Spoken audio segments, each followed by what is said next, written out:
into the day with the dawn ringing in my ears. Oh, oh, I tune into my TV show. No better way, I gotta get myself into gear. Let's go. Oh, and I feel good today with my wake up in the morning espresso. I feel good today. It's my feel good breakfast show. Everybody, die woord van die dag is rustig. I like it. I like it a lot. Rustig, easy. I know, good morning, welcome. I know normally we're a lot. And I think on Good Friday we were like, come on, get out of it.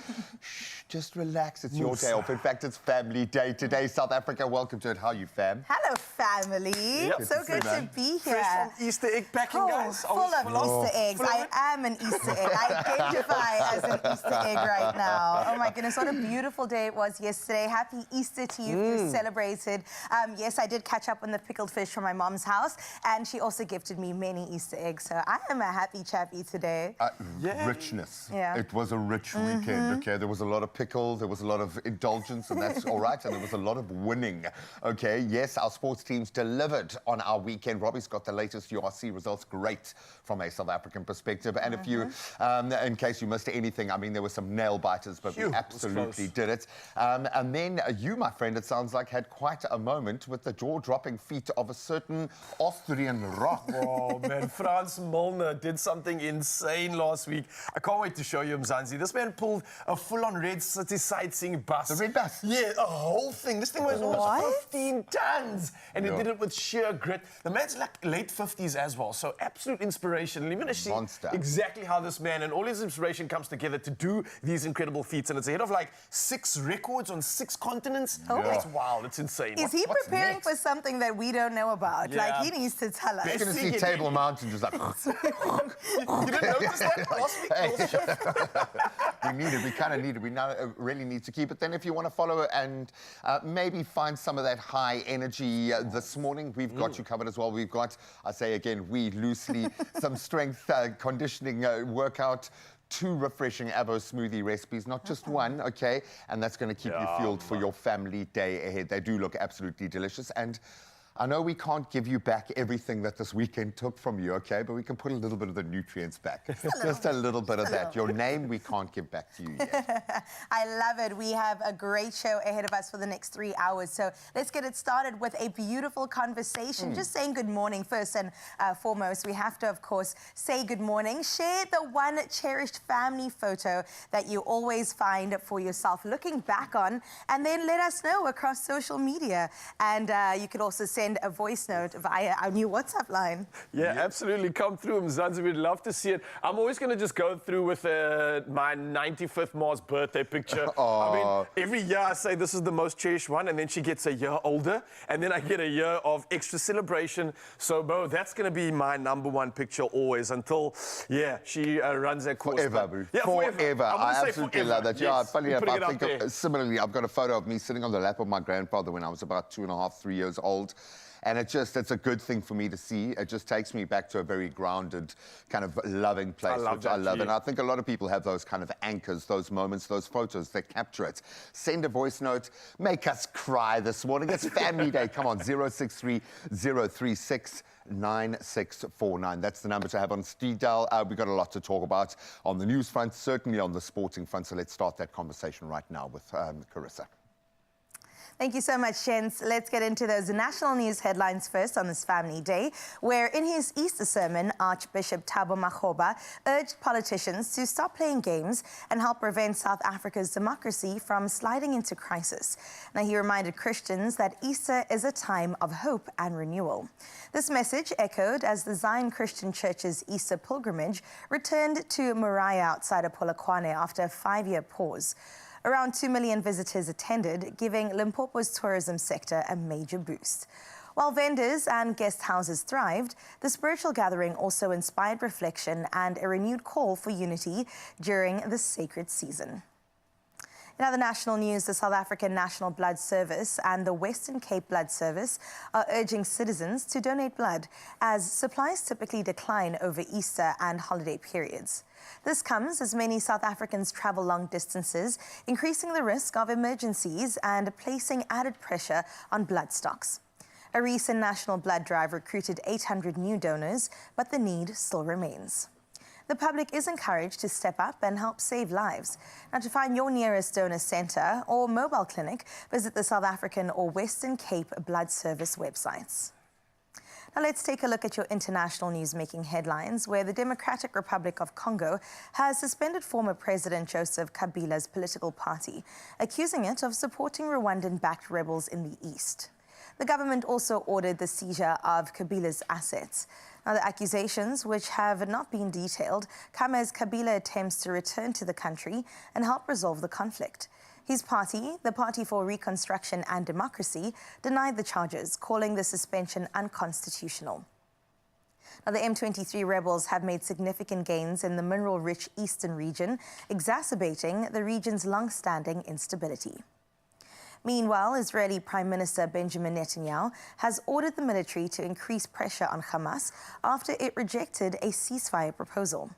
In a late-night address on Saturday, Netanyahu said Israel cannot stop fighting until Hamas is defeated and all hostages are released. Now, he emphasized that the conflict is critical for Israel's survival. Hamas has vowed to release the remaining hostages only if a deal is reached that ends the war. Now, the conflict began on the 7th of October 2023 when militants attacked Israel, killing 1,200 people and taking 250 hostages. And closing off your first bit of news with this story, where Ryan Gosling is headed to a galaxy far, far away. The Barbie star has officially signed on to headline Star Wars Starfighter, a standalone Disney adventure directed by Deadpool and Wolverine's Sean Levy. Set 5 years after the rise of Skywalker, the film promises heart, originality, and thrilling escapades. At a Star Wars event in Tokyo, Gosling beamed as his childhood Star Wars bedsheets flashed on screen, confessing he dreamt of the saga before even watching it. He said the story is filled with heart and adventure. Now, the force clearly runs deep in Gosling, and fans are buzzing ahead of its 7th of May 2027 release. We'll definitely be building anticipation until that 2027 feels so far away. Ryan Gosling, congratulations. It's where we leave your 6 o'clock news. Let's delve into some sporting headlines. Here's Graham with the latest.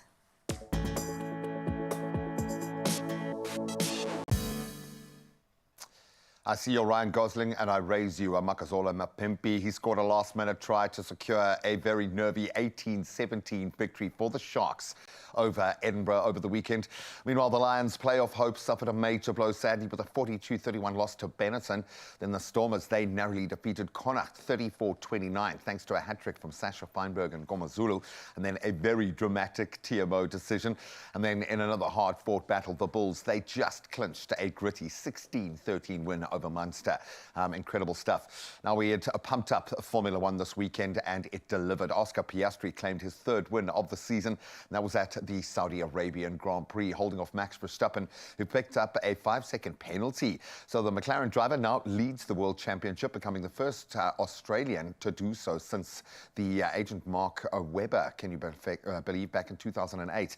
Then Charles Leclerc, he completed the podium, with Lando Norris finishing 4th ahead of Mercedes, Russell and Antonelli. Now we turn to tennis, and Holger Rune has had his moment. He claimed his maiden Barcelona Open title with a 7-6, 6-2 victory over world number 2, Carlos Alcaraz. So Rune, the 13th seed, handed Alcaraz just his 2nd clay loss in 23 matches, with the Spaniards struggling physically in the 2nd set. You could see Rune's first title since April, Rune's first title since 2023, ends Alcaraz's bid for a 3rd Barcelona crown. Then we turn to football. Wow, what a dramatic weekend. Leicester City's relegation has now been confirmed. That was after a 1-0 loss to Liverpool, with Trent Alexander-Arnold scoring the only goal 14 minutes from time. Liverpool now moving within 1 win of a record equaling 20th league title. So Leicester's home struggles continued, in fact failed to score for a 9th straight home defeat. Meanwhile, Liverpool's pursuit of that title now hinges on Arsenal's results against Crystal Palace. So it could actually happen. A lot of nervous and very excited bodies in studio. We're going to hand over to one of them right now to take us through the weather.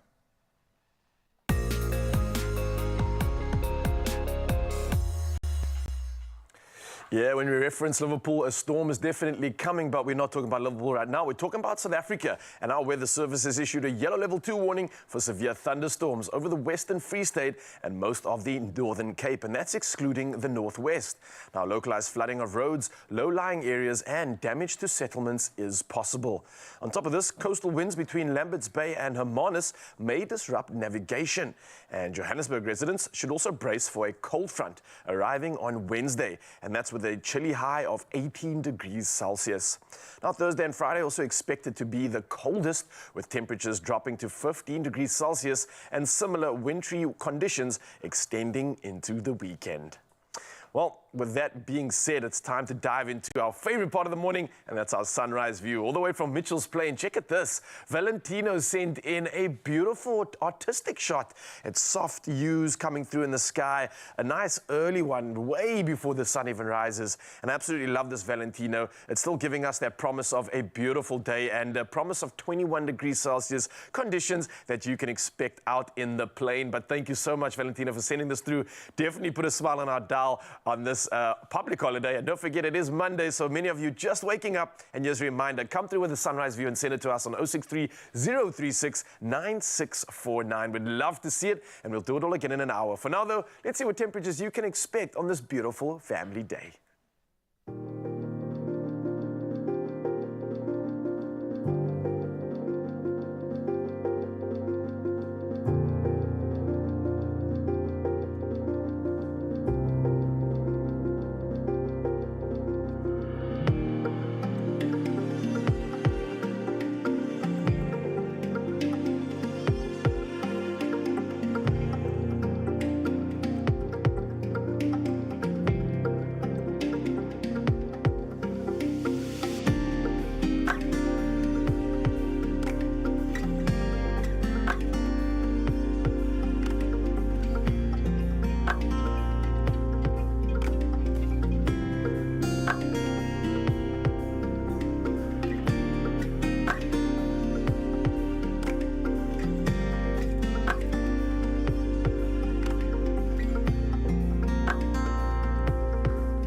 Okay, yeah, they haven't won yet, dude, so just relax your slacks. Okay, just calm yourself. I like what you did there. You just reminded people that it's a public holiday, okay? Yes. So I know a lot of people are waking up thinking, oh, panic, panic. No, it's okay, chill.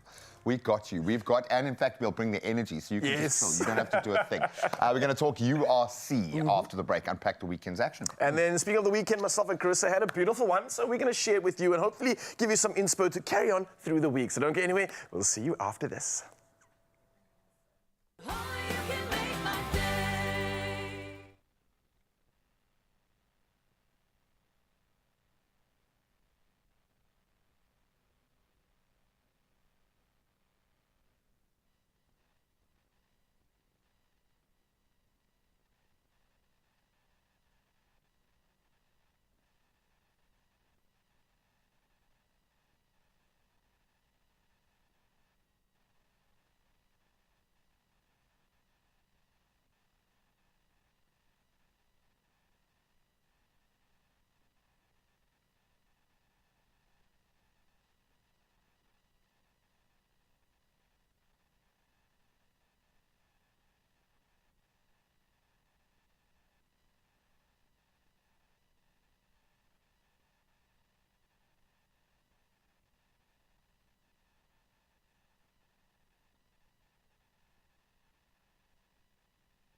Oh, yes, Mzansi, welcome back. Your Feel Good Breakfast Show Family Day. Welcome to it. So I know a lot of you are just about waking up. So we thought, let's wake you up with some of our energy after the weekend. And I got to bump into you at the start of the weekend, which was really good. Right. How was it? It was so good. Yeah? Listen, I went to see Handsome and Lebo M. Let me actually get the order right.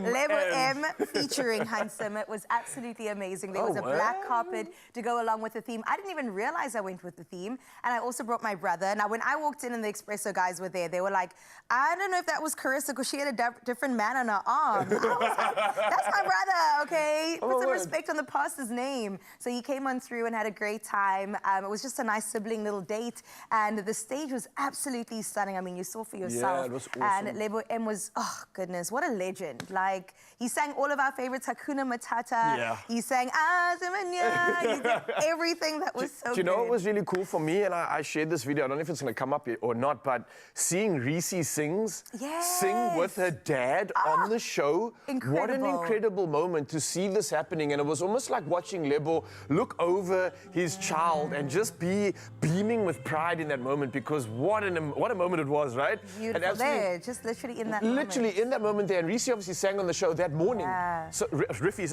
and then obviously to hear her after that evening, just like come back with an even more powerful voice. She commanded the crowd. Oh, like, that was was so something cool. else. Yeah. Tresor was also there, and the three of them sang. And of course, Hans Zimmer was there. Absolutely incredible. Near the end of the show, he did like Pirates of the Caribbean, which was so cool. Many of us grew up watching it, so it was so nice to also just have his moment in the sun. The dances were incredible. Everybody was just, they showed up to the occasion, like you should when it's Lebo M. I mean, come on. It's like a homecoming of sorts. Was that the highlight of your weekend? Another highlight was also the fact that I had some pickled fish with my family. That was really nice. I made sure that I had the elite combo of the hot cross bun and the pickled fish going. I think they went with hake this time. Did they get it from expressoshow.com, the recipe? They should have. I said, Mom, did you? She said, I tried my own recipe that I've been using all these years. I said, okay, I'll allow it this time around. But it was absolutely stunning. She actually told me a secret that she said my dad fried the fish and then my aunt actually made the pickled fish. I said, what? Oh, it's like a collab. It was a collab coming together. It was just tasted like home. It was so nostalgic. And then, me and my man went over just to celebrate the day with them, which was really lovely. Just to have that family time. Since it's family day, we thought, why not, you know? I love seeing you and your mans. I love those updates. That's what I'm here for, seeing the love. Listen, I had an incredible weekend as well. Obviously, apart from starting off and kicking off with Lebo, we had some waves come in and the ocean was looking amazing in False Bay. So I got some cool opportunities to go diving. I've been messing around with some free diving of late, so trying to test out my weights and how to get my breath holds. But there was some beautiful fish. Found a new little beach called Froggy Bay or Froggy Pond. That's miles in the water there. Come on, man. So it was such a therapeutic session, just a beautiful, calm way to reconnect and have a moment with nature. And I think just be reminded of all the beautiful things that we are blessed with. And this was definitely one of them. And the water was cold this weekend, I must be honest, but this is my fiance out here. Say it again. My fiance. You know what I mean? And this was the spot that we were at. So I just wanted to share this view because what an incredible space. Stunning. Just short of A-Frame, which is a diving spot. But this is kind of the area where we ended up in, just all along these sort of kelp forests. And then, this was my post-surf scene. This is what Muizenberg looked like on the weekend. Really beautiful stuff. I even went a wide view for you guys. Because I thought, hey, I got to share this with Expresso. So I went wide view with the camera and the phone and just showed you an incredible landscape of the entire Musi scene. And this is what it's about on the weekend. People just enjoying nature, enjoying the beach. And I love seeing this. It's something that just fills my heart up as well, knowing that people are enjoying Mother Nature. Oh, was that a drone shot? That's crazy. Almost. That was really fantastic. I love to see it. Say it again. Your what? Your? My? Oh, my fiance. My fiance. Now we're going to have to fight whose fiance knows between the two of us. But let's pass this one on to Greg, because I would also love to find out. So I'm going to pass you pass it to me. I'm going to fake it and woo! G-Man. Boom. Nice little dummy there from my fiance, at least for the next 8 minutes, okay? Why? Because I need someone to help me unpack the Vodacom URC. It is heating up. The South African teams had a good weekend, if not a nervy weekend. 1 or 2 little blipses along the way. The Stormers edging out Connacht 34-29 with Sasha Feinberg and Ngomazulu hat-trick, and a little bit of spice thrown in there as well, courtesy of VAR. The Lions playing hopes take a hit after a 42-31 loss to Benetton.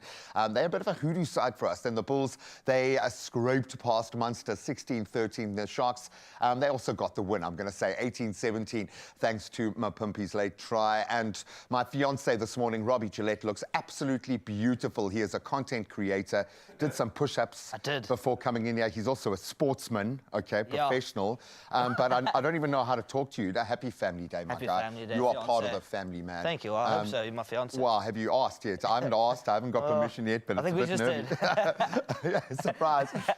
Buddy, it's crazy out there. In the world of sport, it's just crazy.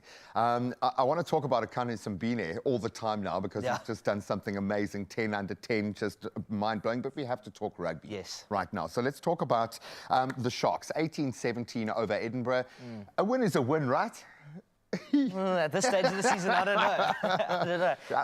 What do they need to do to get better out on the road? I honestly wish I could tell you. It's one of the questions that have been with me for like the last 2 the seasons. coaching team is feeling the I'm same. Sure John Plumtree is feeling the same thing this morning on Family Day.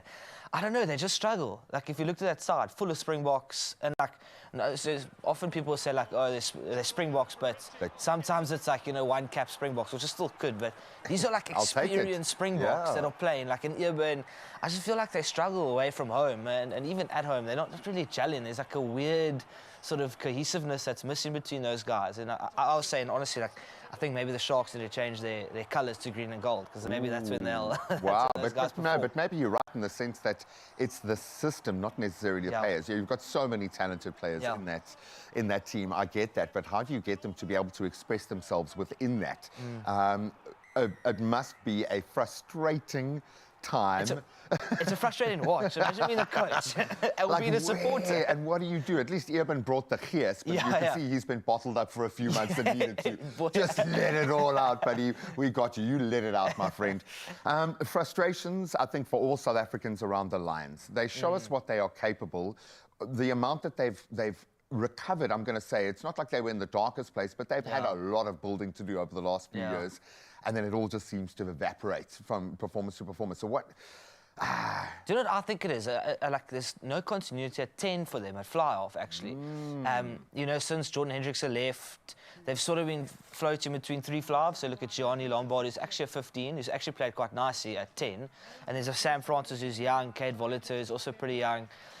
But they're not playing consistently. And no one's taking ownership of the position. No one's grabbed that 10, I think, since Sanele Nahamba. You know, remember when he came on and played 10, and all of a sudden I was like, oh, this guy's incredible. He's the guy, So I think they just lack a little bit of that continuity at 10. Obviously, 10 drives your game.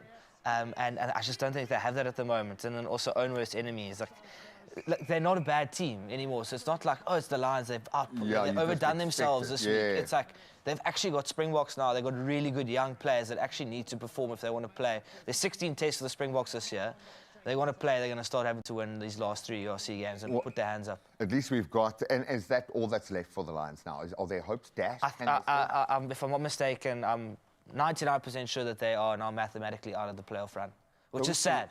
We still love you guys. There's a lot of love. It's Family Day, man. It's Family Day.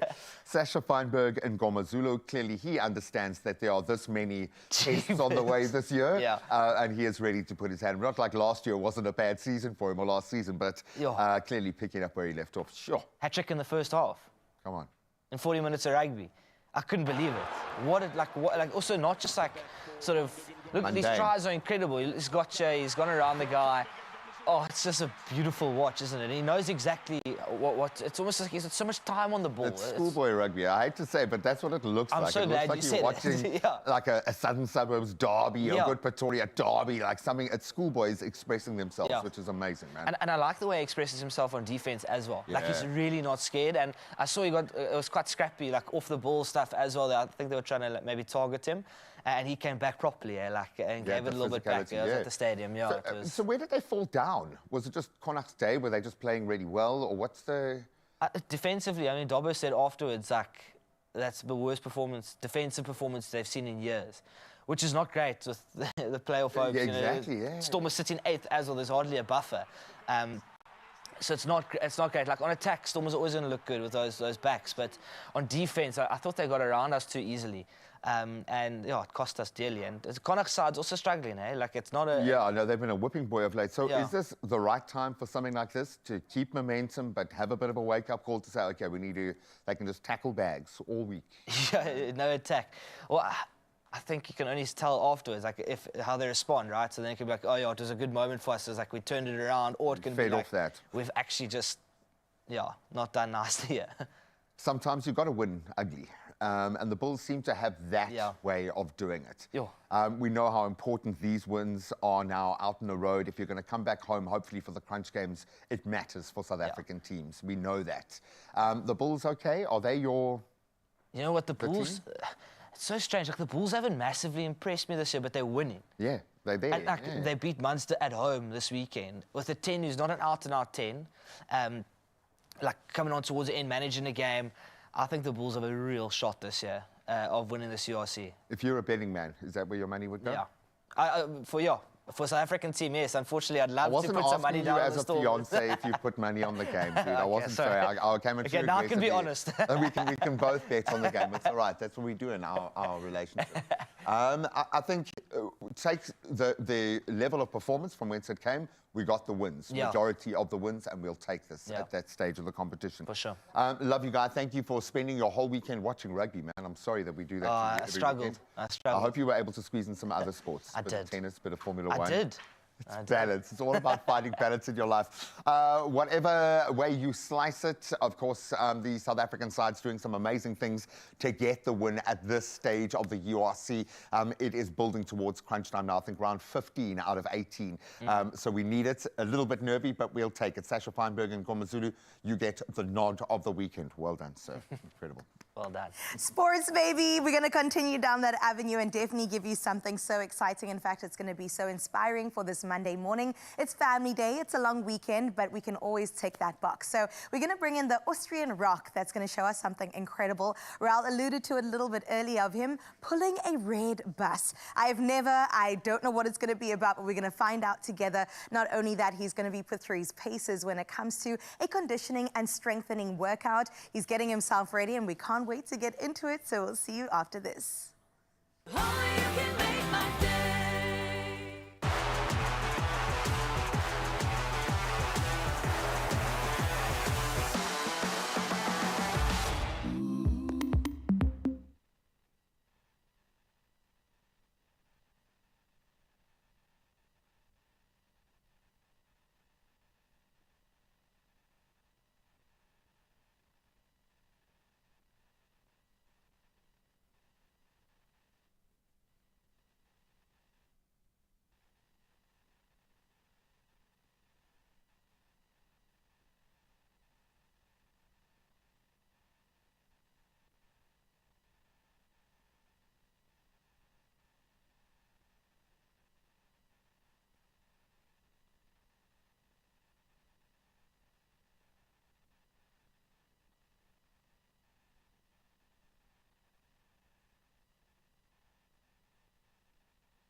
It's my feel-good breakfast show.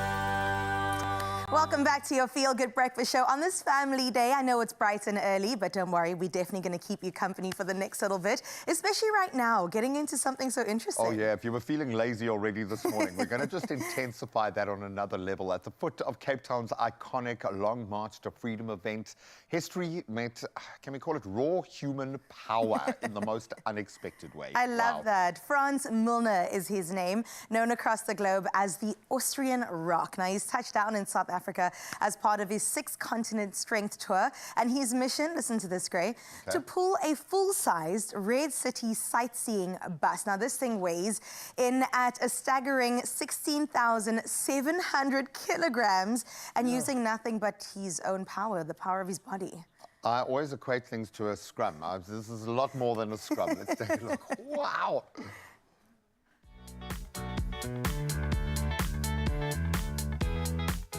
Alderman James Force, thank you so much for having us out here. And what an incredible occasion. You can feel the energy in the atmosphere. I want to know from you, though, what does it mean to have an icon like Frans out here attempting an incredible event like this? Well, firstly, look at that perfect backdrop. Yeah. Table Mountain, one of the 7 wonders of the world, but also to be here, witnessing history. A first of its kind here in Cape Town, setting a world record, which really shows that Cape Town is a city of more. Yeah, and you say it's a city of more, clearly, because everyone from around the globe seems to come here, seems to want to attempt to do some spectacular things, just like France over here. What do you think this does for raising the city's profile and for tourism in general? Tourism is one of Cape Town's key economic drivers, and therefore the city of Cape Town, we are prioritizing the visitor economy, making sure that we connect Cape Town with more key source markets by landing more flights, docking more cruise liners, making sure that we convert interest into an actual booking to make sure that we get many more visitors coming to Cape Town, spending their money here in our local businesses. That impacts positively on our economy, but also employment as a result of the visitor economy growing.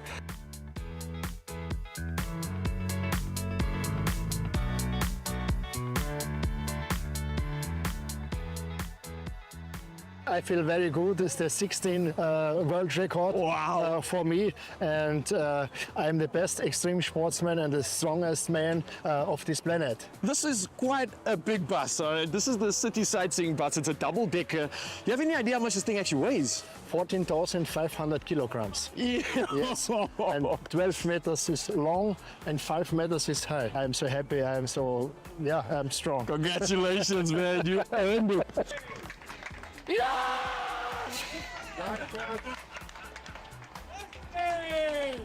Nice prize. Seeing someone like him pull a bus with his bare hands is insane. I think it was humanly possible. He's a different breed. It's amazing and shocking. It's very inspirational in a sense that I actually want to do something crazy like that. Maybe one day you'll see me pulling a red bus. I say to me, come France, come France, come France. Go, go, go. Make the 16th world record for Kapstadt.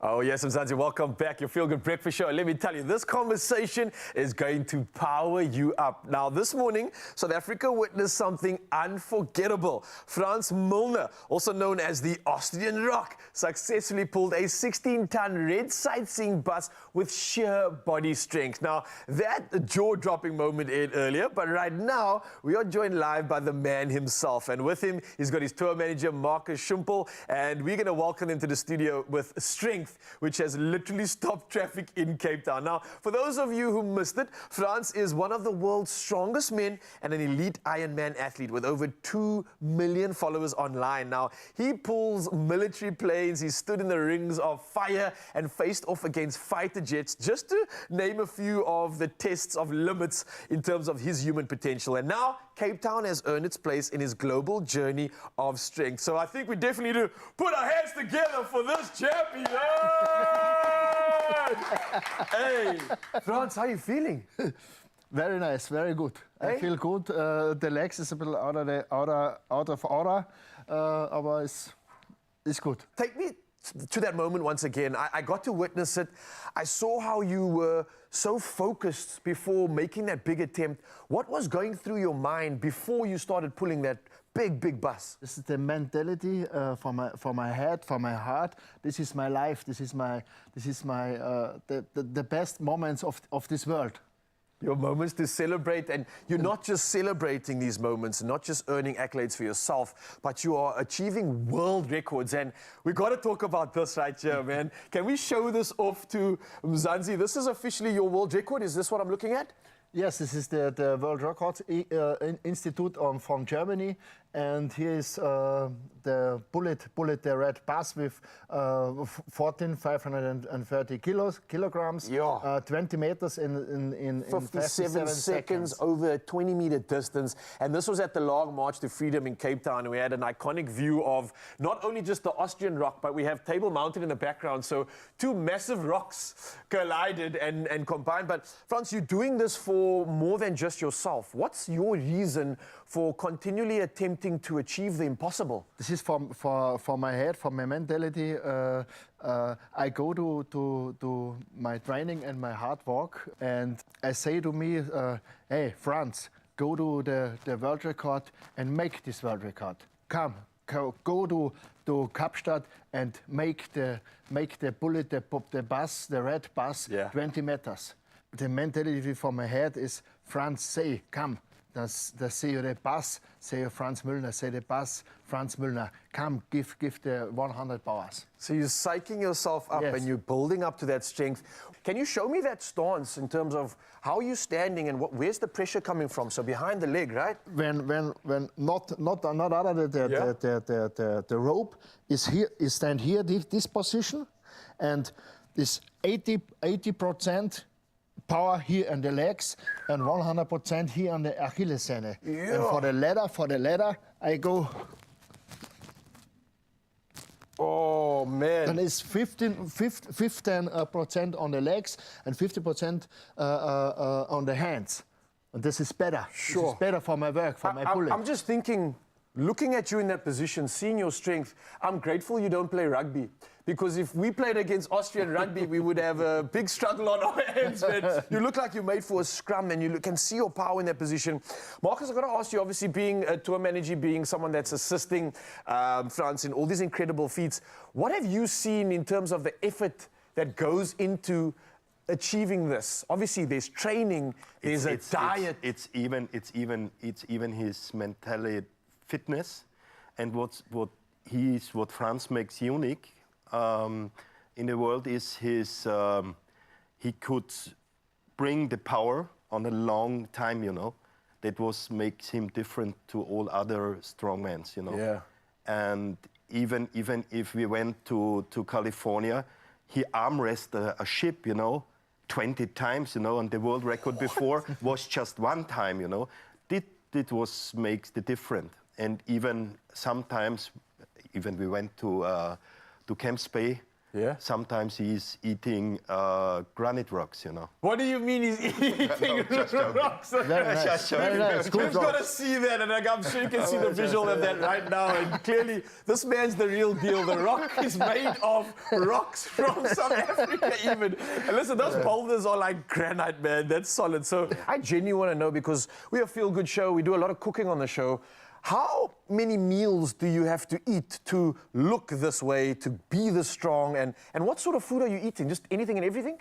No, the breakfast is the best and the heaviest food. Yeah. It's eggs and how many eggs? 10, 15 eggs. 10, 15 eggs? That's insane. Yo, what else do you have with the eggs? But for the Strauss, Vogelstrauß. Vogelstrauß. This bird, you know, I don't know. Oh, you'd like the ostrich? Like a the ostrich. The ostrich. One ostrich egg is like 15 eggs alone. Okay, clearly this is the secret. That's why you came down here, to get the protein. But I mean, you achieve a feat like this. You're coming down to a continent. You're talking about doing a 7-continent tour, right? an incredible way to celebrate on the south of Africa. How do you feel after doing something that I don't think many people could even try think of doing? The feeling is beautiful, it's wonderful, and Kapstadt and Cape Town is for me the best and the beautiful state of the world. My body is relaxed. Okay. And I make holidays for Kapstadt, and this is beautiful. Listen, Marcus, Frans, I think what you've done here, and I need to speak on behalf of South Africa, is you've inspired our nation. You're doing this across the globe, but for youngsters to see what's possible, to be able to witness this firsthand, I think you've inspired an entire nation. So I want to say thank you for using your gifts, using your mind and your strength to achieve these records, and I'm wishing you nothing but the best of luck onto the next one, man. Nothing but the best of luck, and thank you for doing this in Cape Town. We're celebrating this one. Thank you so much.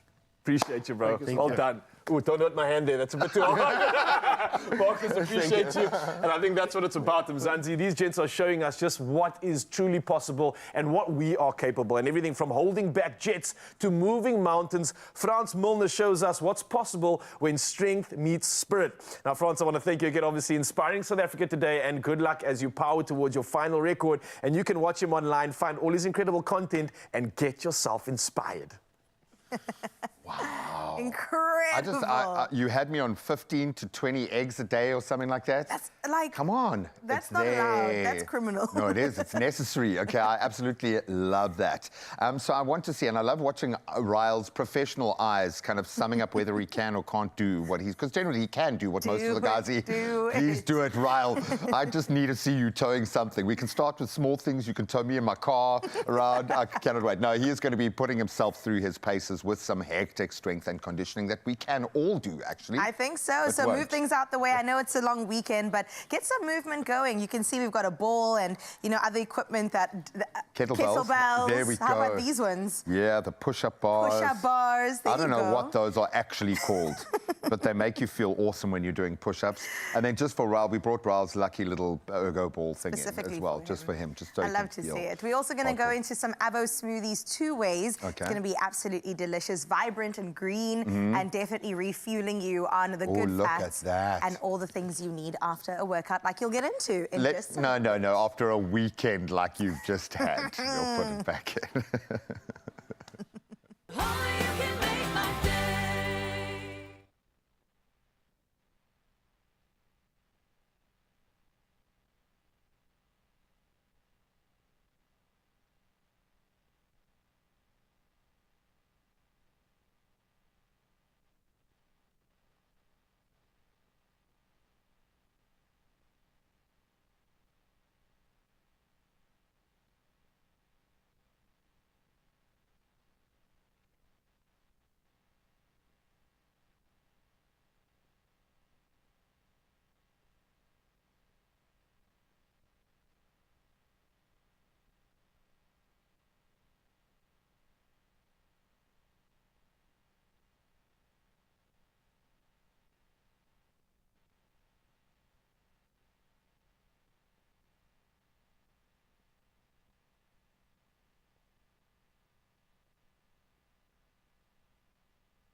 It's my feel-good breakfast show. Oh, yes, Mzansi, welcome back. Your feel-good breakfast show. And yes, it's family day. And if you were paying attention to what went down earlier, you saw the inspiration himself, the strongman Frans Milner, and his journey that we thought it's time to get our fitness game on and see if we can replicate some of what that man did. So we're going to dive into a strength and conditioning workout. We're going to focus on building power, increasing endurance, and improving overall fitness. And we brought in one of the big guns, Ryan van Wyk is in the building here. He's a biokineticist, all the way from Sports Science Institute of South Africa, and he's joining us for some fun strength and conditioning sessions and hopefully getting us Frans Milner strong. How are you doing this morning, Ryan? You good? Morning yourself, man. I'm good, man. Listen, also, I just want to look like you, bro. You look like you got like legs coming out of your shoulders. How did we get some of those, bro? That's what we're taking you through today, you know. So let's hopefully it works out for everyone so they can all be happy. Okay, lekker stuff, man. What exercises do you have for us today? I mean, it's a bit of everything, you know, just to hit the full body. But obviously, we're going to start with the legs since we're standing. There's different variations. We get your single leg workouts, your double leg workouts. So for us, it's more, what I'm going to be doing is more single leg at the moment. Okay. So you get like your, what we call a Peterson step up or step down. Okay. So generally, you're standing on a box. All right, I see we've got some makeshift boxes over here. Yeah. Nice. This is just something we grabbed from the studio because we don't actually have actual boxes, but just to show that you can hustle and use some things at home, make sure it's structurally sound though. That, and also obviously you can see there's different heights you can get as well. So for people who struggle with their balance, they can use something smaller so it's easier to touch the floor if they lose balance, or if you want to test yourself, you can get a bit of a higher step, or even your couch, as long as it's sturdy enough for you. Yeah. So what are we doing here? So generally with the Peterson step up, you're stepping onto the side. You can focus on one spot, and all you're going to do, keeping your toes up, you're just going to control down, let the knees follow your toes.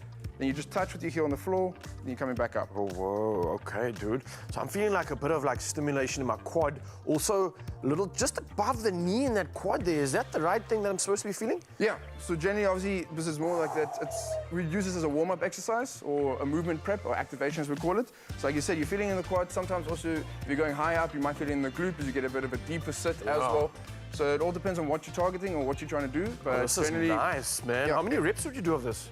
So generally, well, in a warm-up or activation, we usually do about 2 sets for about maybe 8 to 10 reps per side. Again, depending on what you're using for, if it's more for rehab, as well, might just reduce it a little bit depending on the pain that people might feel. But like I said earlier, with the steps, you might just want to increase the size or the height of the step if you want to just improve your balance and overall strength, because you want to test yourself and make it a bit more difficult. Oh, what a feeling, man. Getting that proper connection there. Exactly. Right? What's the next one, bro? I'm loving this. So the next one, like I said, we're going to single leg. So you get what people generally know as a split squat. So that's obviously just a stationary lunge. Yeah. So obviously for people with balance issues, they can just use stationary lunge, and you're just going to go down and then back up. Okay. As simple as that. Anything to focus on from the upper body perspective in terms of positioning? Positioning of the body. So if you want to lean more over, you're going to get more of that glute activation. Okay. If you stay more upright, you're getting more of that front leg quad activation. Oh, I feel that. Okay. But again, nice if you want to make it more difficult, you can either grab weights. As you can see, there's some dumbbells next to you there. I have kettlebells. Obviously, that's if you have weights at your home. Yes. Otherwise, you just put some shopping bags, nice, easy pick-and-pay nice bags. Yeah. Or you get your nice sturdy backpacks. Yeah, with some that makes sense. Or going down, back up. So we've got no excuse, Ryan, to get our fitness on. Exactly, no excuse at all. Nice stuff, bro. But then you see we have the steps still. Yes. So with the step, you can increase it or make it a bit more difficult. So you either just put your foot up. Generally, you obviously want a step that's maybe just below your knee height. Take a little step forward. Yeah, I heard our makeshift box almost go there, don't worry. And you control it down and then back up. But again, oh, nice. Like I said, you can take a few reps. Yeah. Maybe like 3 on that side, 3 on the other side. Just keep it nice and even. Ooh, this is good, man. Getting a proper range of motion. Athletes must love this. This is great prep for sort of like the functional movement that you're going to get into and increasing that integrity in your range of motion. These are fantastic 100%. Exercises, all right? My legs are feeling good, bro. What else do you have for the rest of the body? The rest of the body, like we can go into a push-up, so now we're going to the floor. Nice. But obviously, for some people, they might struggle a little bit with the push-ups. Yeah. So that's why we get what we call a modified push-up. So just going to your knees, hands are fairly far in front of you. You can either hook your feet or just keep them flat there. All you can do, bring your chest down to the floor. And then push them back up. Right, I'm noticing that your elbows are extending quite far behind your body as opposed to flaring. Does that make a difference in the push-up? It does. In terms of techniques? So keeping your arms close, if you tuck them in, twist them, and keeping the arms nice and close to the body, you can hit more of your triceps. Oh, I can feel that, If you flare your elbows more to like a 45 degree, you get more of your chest as well as triceps. But again, we try not to flare the elbows too far out. So if you're going like more 90 like that, you try to avoid that. Just obviously don't put too much pressure on the shoulders. Of So course. I said, from here, you can then obviously go into your, what we call normal push-ups. So that's just extending the feet. So go into that, or also known as a high plank. So from there, again, just going down, nice and controlled, then back up. Brilliant stuff, man. Oh, hope in Zanzi you guys are paying attention because these are exercises you can replicate and do at home for yourself. And maybe one day you could be the Cape Town or South African Rock that takes on some strongman exercises. Ryan, this is incredible, bro. I think that's such a great way to be able to exercise and know that we're doing it the right way, getting that efficiency. So where can people find you if they want to get more of this? Because you're cool, you're calm, you're collected, you clearly know what you're doing. How do we find you? Well, obviously, like you said, I'm at the Sports Science Institute of South Africa. That's there in Newlands, in between the Newlands Rugby and Cricket Stadium. Otherwise, I'm also on Instagram, Funvake Ryan 07, just simple as that. Funvake Ryan 07, find him online. Zanzi, the man is waiting to make you uncover the magic within you, and that's your body, that's your mind, that's your soul. He'll allow you to get that connection and capitalize on the gains, and maybe you'll look like this man in just a bit. But now, though, we're not stopping here. I feel like we've worked out, and it's time to get into the kitchen, bro. We've heard ourselves the appetite, so 100%. Let's go do exactly that and find out what's cooking in the meantime. We'll see you there.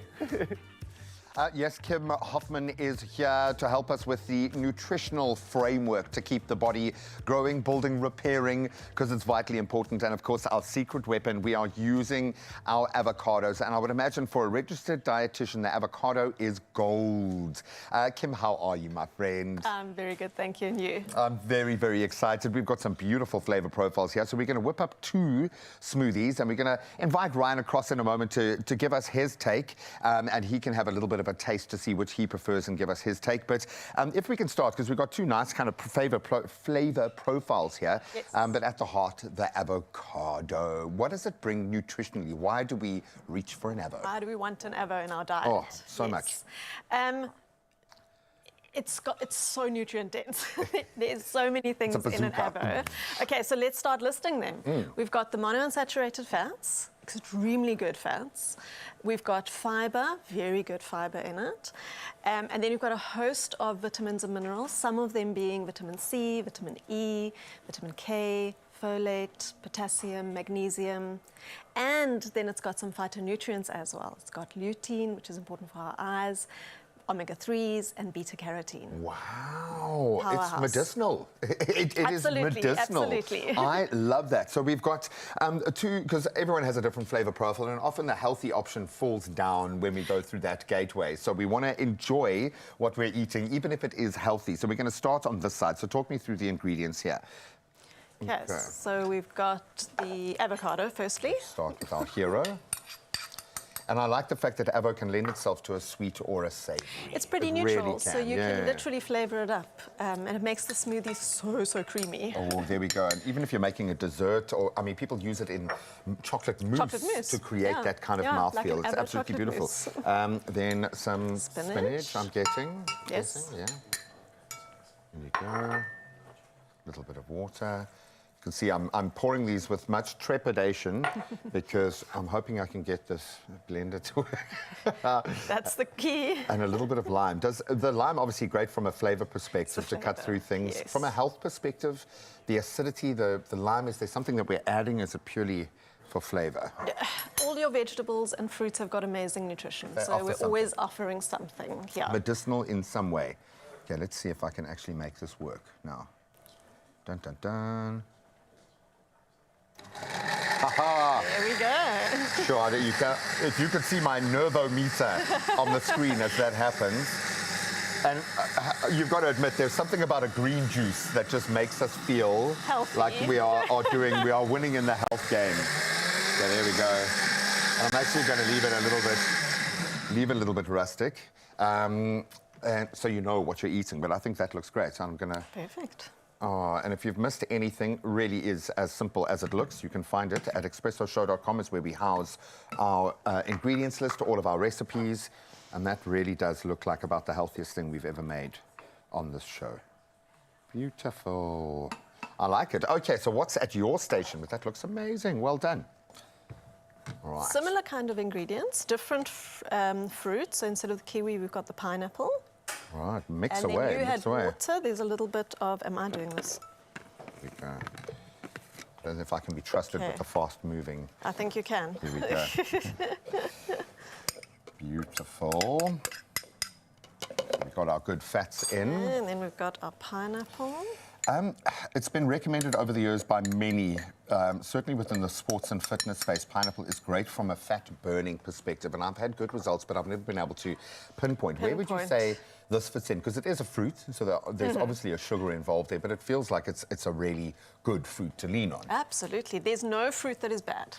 I think there's always like people going, oh no, we can't eat this one because it's got too much sugar, or we've got this one because it's got too much starch. There's no bad fruit, and that's why we want variety, because variety makes sure that we get all of the different nutrients that our bodies need. Almost needed to do them in the different. Yeah, I know, the different sizes. Yeah. No, this is far more dramatic this way, and then, and of course our avo's gone in there, and we're going to put a squeeze of. You must love the fact that so much focus is being put on the gut now, that we understand that this is where it begins and ends. What does the avo do? Obviously fiber in there, but how do they benefit or aid the gut? Oh yes, it's the fiber and the prebiotics that give us the benefits. Do you want to do this? There we go. We need. Oh, and it looks spectacular. So it's the fiber and the prebiotics that give these benefits for the gut. Fiber and prebiotics are fuel for the gut bacteria, and that is so necessary. Our gut bacteria also need to eat so that they grow and proliferate. And yeah, so when we add fiber in, that's what we're getting. And then avocado specifically, what's really good about avocado is it increases the gut bacteria that produce short-chain fatty acids. And they are so vital for the cell, the gut cell health, and to help prevent diseases like colorectal cancer.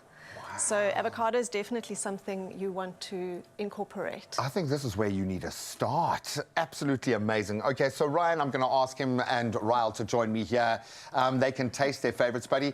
I would imagine you don't get tree trunks like that. Sorry, I know we're gushing over your legs, but it's exciting for us because all we get is this guy, okay? I'm the fastest man in sand. Have you seen his legs, boys? We got the upgrade. Have you seen his legs, dude? No, you're amazing, dude. You are amazing, and you're amazing. So we've got a little taste test, guys. So I think maybe we can do the new ones here for Ryan. So this was the first creation, and that was our second creation. So in here, the dominant fruit will be our kiwi fruit, but obviously avo is bringing it all together. Hey, refreshing. Ooh, I didn't expect that. I thought it was going to be the avo taste coming through predominantly. No, avo actually you can't taste it in there. I know, what do you say? It was fresh. It's very fresh, like a nice, good, healthy kick to it. Like makes you feel like you're doing something right to your body. Exactly, and the mental is just as strong, man. Bro, it's working so well, I can literally see the objects there. Look at this, guys. and that's a strong arm, Bruce, so just be careful. How important is it for you to put back in? And we talk about it all the time to the point that it's a cliche, but I would imagine with you in particular, you've got to keep fueling the muscle. Yeah, and that's highly important. It's one of the major things, especially when it comes to my athletes or the teams I look after. I always, a hound on the fact that, recovery first. People think, oh, but I need sleep or massage guns. It gets in there, but first it's always your nutrition, quality of sleep, as well as your good foods getting back into the system. Obviously, help repair the muscles you've just been using. And not just with protein, right? Because it seems like that's all we think about when we think of muscles, but we need good fats, we need good carbs as well, right? To fuel that system and hopefully look like this at the end. And every time you say good fats, like people cheer in the background and go, yeah, I love it. Well, yeah, we like the massage gun and a smoothie. You can do it at the same time. It's fine. Just got to look after yourself. And whether you're training for a race or just living an active lifestyle, or maybe you had a big weekend, add an avo to your daily routine and feel the difference. And if you want this full recipe and some great avo recipe ideas to boot, you can visit avocado.co.za and follow @ILoveAvosSA, or you can drop Kim Hoffman a DM. She is a tome of knowledge. Thank you so much for your help this morning. Buddy, thanks for not breaking him this morning. Kim, this is good. Wow, thank you so much. I actually make that one, Raul. Oh, okay. Thanks. I'll take it. Now, more deliciousness, more activities on the way after this.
It's my feel-good breakfast show. Welcome back to your Feel Good Breakfast Show. 1 hour has elapsed and we still have 2 more in your company. So let's get that hour started with your national news headlines. And we start out here with the South African Social Security Agency, or SASSA, who has released payment dates for May. Now, older persons grant will be on the 3rd, disability grant on the 6th, and child support grant on the 7th. Beneficiaries are urged to resolve application issues early and avoid ATM crowds by drawing money a day later. Recipients using SASSA Gold cards must switch to Postbank's Black Card before the 31st of May. Now, with over 19 million grants administered monthly, SASSA reminds everyone to be prepared and plan ahead for a smooth, hassle-free dispersal. In other national news, in his Easter sermon, Archbishop Thabo Makgoba urged politicians to stop playing games and help prevent South Africa's democracy from sliding into crisis. Now, he reminded Christians that Easter is a time of hope and renewal.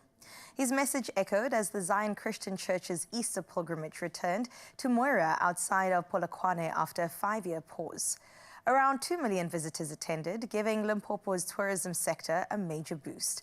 Now, while vendors and guest houses thrived, the spiritual gathering also inspired reflection and a renewed call for unity during the sacred season.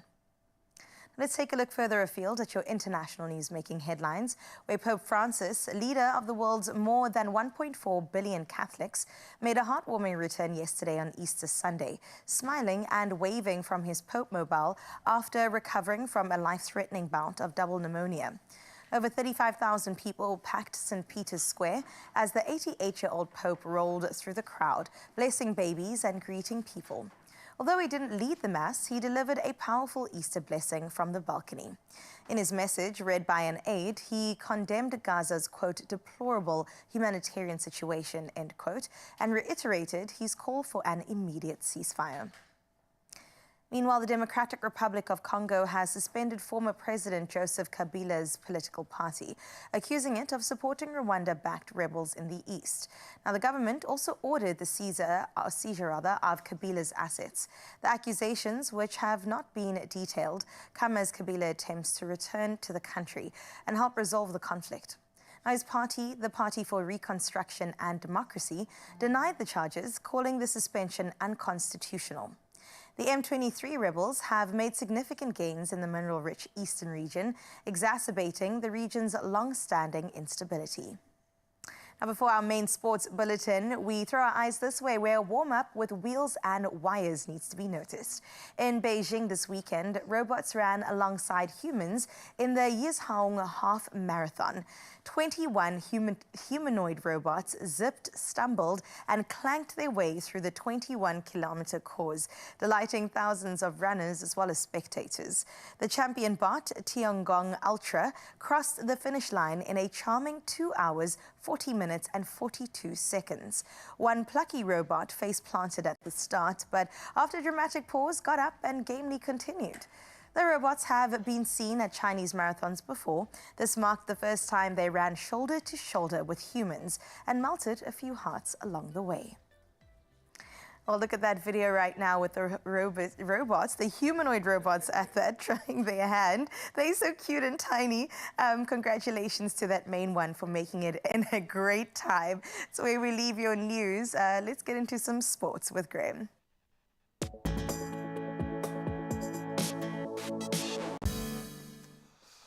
Well, Carissa, once again, I see your athletic robots and I raise you a Makazola Mapimpi. He scored a last-minute try, a game-saving try, in fact, to secure an 18-17 victory for the Sharks over Edinburgh. Meanwhile, the Lions' playoff hopes suffered a major blow. Might be done and dusted for them, in fact, with that 42-31 loss to Benetton. Then the Stormers, they narrowly defeated Connacht 34-29, thanks to a hat-trick from Sasha Feinberg and Gomazulu, and then a very dramatic TMO decision. And then in another hard-fought battle, the Bulls clinched a gritty 16-13 win over Munster. And lots of promise ahead of a Formula One action this weekend, and Oscar Piastri delivered. He claimed his third win of the season at the Saudi Arabian Grand Prix, holding off Max Verstappen, who picked up a 5-second penalty. So the McLaren driver now leads the World Championship, becoming the first Australian to do so since his agent, in fact, Mark Webber, did it back in 2008. And Charles Leclerc completed the podium, with Lando Norris finishing fourth ahead of the Mercedes pair of Russell and Antonelli. Now onto tennis, and Holger Rune has claimed his maiden Barcelona Open title with a 7-6. That was 8-6 on the tiebreak, 6-2 victory over world number 2 Carlos Alcaraz. So Rune, the 13th seed, handed Alcaraz just his second clay loss in 23 matches, with the Spaniard clearly struggling physically in that second set. Rune's first title since April 2023 now ends Alcaraz's bid for a third Barcelona crown, not the hiccup he was wanting before they head to Paris. And then finally onto football. It was a massive weekend as Leicester City's relegation was confirmed. That was after their 1-0 loss to Liverpool, with Trent Alexander-Arnold scoring the only goal 14 minutes from time. So Liverpool now moving within one win of a record equaling 20th league title. Leicester's home struggles certainly continued. They failed to score for a 9th straight home defeat. Meanwhile, Liverpool's pursuit of that title now hinges on Arsenal's result up against Crystal Palace. It could literally happen in the next round of games. So before we all get too overly excited, let's temper our excitement with some traffic and some weather on your family day.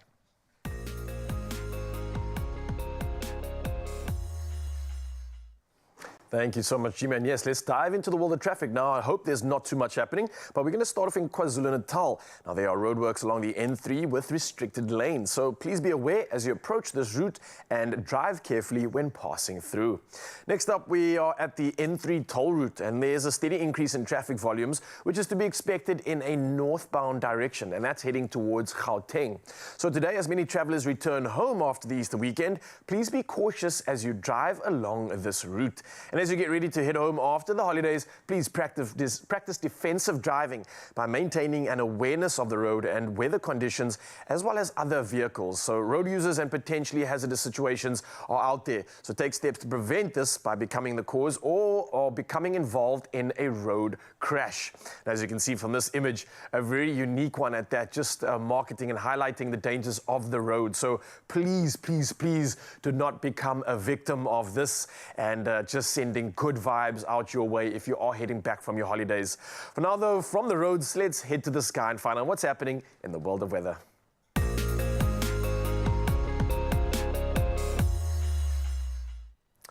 Yep, reporting from the world of weather, and the South African Weather Service has issued a yellow level 2 warning, and that's for severe thunderstorms over the Western Free State and most of the Northern Cape, and that's excluding the Northwest. Now, localized flooding of roads, low-lying areas and damage to settlements is possible. Now, on top of this, we have coastal winds between Lambert's Bay and Hermanus, which may disrupt navigation. And also in Johannesburg, residents should brace for a cold front arriving on Wednesday, with a chilly high of only 18 degrees Celsius, with Thursday and Friday also expected to be the coldest, with temperatures dropping to 15 degrees Celsius, and similar wintry conditions extending into the weekend. So a reminder for everybody this week to obviously put on some warm clothing and maybe send us a sunrise view just like Reinique has done. And look at this shot all the way from Atlantis. I love it. 24 degrees Celsius is what you can expect. But again, before the sun has even risen, this is a shot capturing such magic. We've got flowers in the foreground. We've got the silhouette of some trees in the background, and then the beautiful colors of the horizon and the sun and the promise of a beautiful day. Wow, wow, wow. Reinique, thank you, thank you, thank you. Atlantis is looking incredible. And I put a challenge out to you, Mzansi. Can we top this? I don't know. Let's find out in the next hour. Come through with the sunrise view, and you can use the number 063-036-9649. For now, though, let's take another look at the temperatures you can expect on your side of town.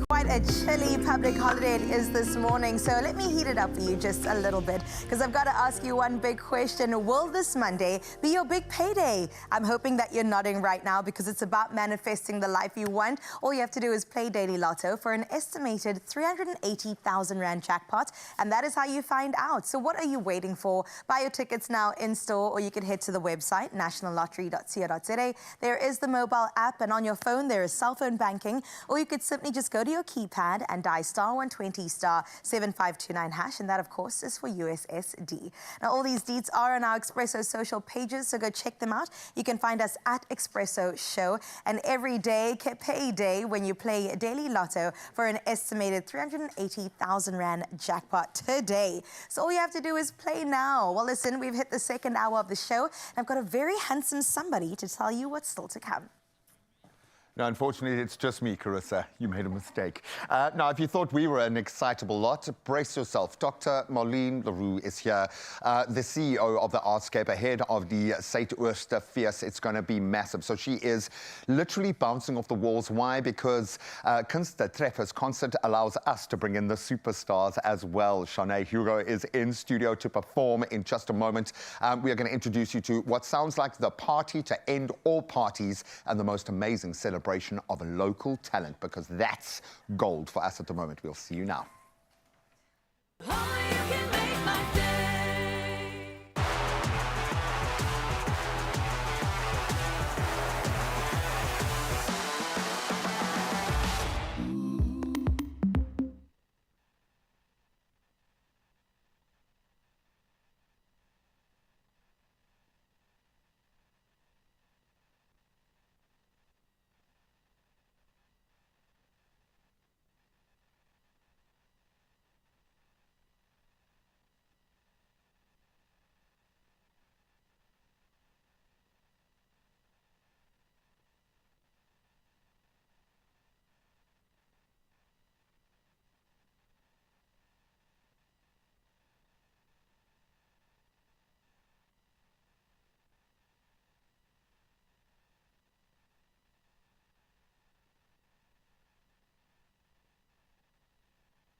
It's my feel-good breakfast show.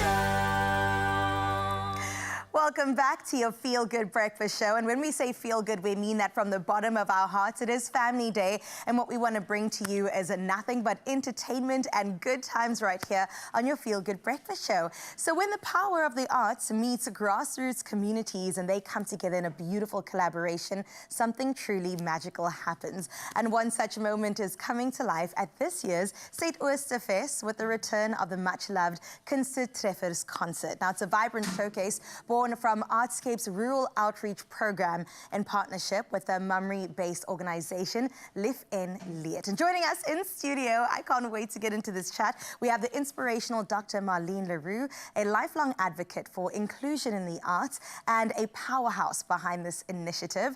And then alongside her, we have two rising stars from Mummery. We've got Shanae Hugo as well as Marlon Zoutman. So thank you guys so much for being here. Can we give them a feel-good welcome? Yes, I'm here for you celebrating yourself, dog. Come on. Yes, Gray. I love the energy. I think you've just woken up the rest of the country. It's about time you guys get up. All right. Let's get into this. Yes. Dr. Marlene, I'm so excited that you get to do this beautiful work and that we see the fruits of it in this sort of way. And I want to throw it to the Artscape Rural Outreach Program. I really wonder what inspired you to take the professional arts into underrepresented communities and what you've seen become of this. I think most important is that Artscape is only a building. And we have a wonderful constitution to say we must bring our people together. But then we forget about our rural areas. Our rural areas, because I'm a rural girl, I'm from Wellington. And for me, when I started at Artscape, it was about how do we empower everybody? It's about dignity, it's about values, but how do we get over the railway line? And arts is a powerful tool for us to bring people together from different languages, from different cultural backgrounds, and from different religions group, because we were in our little blocks. So we took the arts from to Ceres to Saron. In particular, Saron doesn't even have a board that says Saron. Marlon Soutman is from Saron. And when we build then a stage from scratch, we take the best of Artscape, that is our technical staff, Fahim Badin, who's a world-renowned lighting designer, Liam Cookson, so we take the best. And then we build a stage. So Saron, one of the most of the wonderful things is that 4,000 people came to watch Marlon Soutman dancing. And that was a backdrop with the mountains behind. Very poor, but people with dignity. We went to Ceres, we went to Wellington, so we went to Paul, we went to Predarsdorp. That time it was Janine Boyson. We must never forget gender-based violence. So we use also the arts as a tool to say, what are we going to do as communities? Because arts is the most powerful vehicle to bring people together. And the art speaks to the heart of saying to people, how can we change and how can we change our mindset and about respect? So from Predarsdorp, then we move to Klein Willem. That is also where Janae Hiko comes in, beautiful voices. And through this journey of Artscape, taking the theatre to the people, but most important is about how do we bring those artists that's in our rural communities who are already artists. You must not forget, I don't believe in high arts and low arts. An artist is an artist. It's about support. It's about resources. And hence we're having kunstetreffers that we had in Mamre, beautiful. TDC hip-hop artists. We have Live and Lead, and every outreach that we have, and I can name them, we then have an NGO in Houston. We also partnered that time with the DPSA, with persons with disability. And through our partnership, they could get funding. Now we're with Live and Lead, Michael September, Paul Arendse, Danielle Swart, wonderful people. They just happen to have a disability, but they are driving that particular community with dignity, and they have the disability, but that is just one, it doesn't matter. I love to see and that. what I want to say is that they've driven the Artscape Outreach Program, and we did a documentary that was part of it, and Yasid Kamaldeen did that for us. And in this documentary, they talk about their journey. They talk about the artists that's in Mamre. TDC Hip Hop, I will never forget them. Then we had Nikita Scott. She's going to perform at Artscape at the St. Ooster Festival. And then we had Nashifa. What a wonderful, powerful rapper. She speaks about the community challenges that we have. She speaks about why do we have this pandemic, gender-based violence. What a powerful young woman speaking to the community, because we can only counter this if young men and young women come together and say, how are we going to deal with this?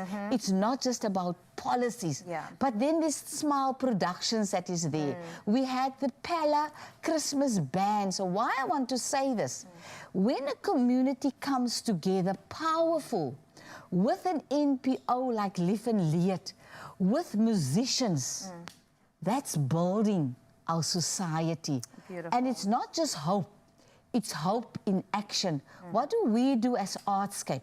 We are not missionaries. We're saying we are a support act. We're giving you the best. And hence, at St. Ooster Festival, Live and Lead is going to be there. But Kunste Treffers with Marlon Soutman, with Shanae Higo, with the real dancers of Klein Willem. And what I want to say, it is to showcase all what we have the best in our rural areas to say. If we as a country support our rural communities, we're going to be a great country. I look forward to that for sure. And I love that you said it's hope in action, and we've got two beautiful talents right here that are putting it into action. Very quickly, if I can ask you, Shanae, what does this mean to you to be on a stage like this? I mean, we already saw a bit of your beautiful talent and vocals. What does this actually mean to you? Well, it means the world just to show from a perspective of someone with a disability, to show that everything is possible as long as you try. And music, as Marlene said, brings us all together. Music is universal. It's a universal language. So, yes, if I can just bring a message across to all other people that no matter where you are, who you are, what your disability is, or even if you don't have a disability, you can make it in life. And as long as you try, and always put your can't into a can, because, yeah, there's nothing that you can't do. You can just try. Put your can't into a can, I'm here for it. Marlon, very quickly, for you and your community as well, what does it mean stepping onto that stage and really embodying everything you do? I think for me, it's like looking back where I come from and just realizing that what my purpose is and what I must do in order to help those kids that it was like me when I was young, to give them a better opportunity. So I'm part of that people that must make the change. Yeah, you are the change. Yeah. It's so beautiful to see the arts is here in the building being well represented, and they're going to take to the stage in just a little bit. Doc, thank you so much for being here as well. Oh, we can't wait for a great... Treffers is what it's all about. What do you have for us, G-Man? Well, first of all, I did warn you about Dr. Marlene's level of energy, but now you understand why she is so purpose-driven, where that passion comes from. And I think we figured out the algorithm on this feel-good breakfast show that we are so blessed to do every day. Representation is the key, and I love the fact that we are taking the talent back to where the talent came from. And of course, we are ready to be blown away by that talent right now. One Moment in Time is brought to us now by Shanae. Enjoy.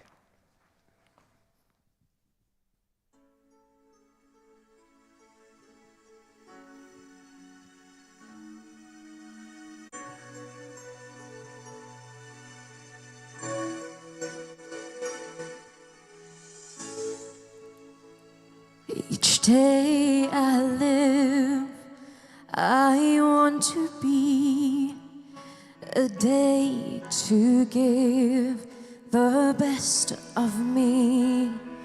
I'm only one, but not alone. My finest day is yet unknown.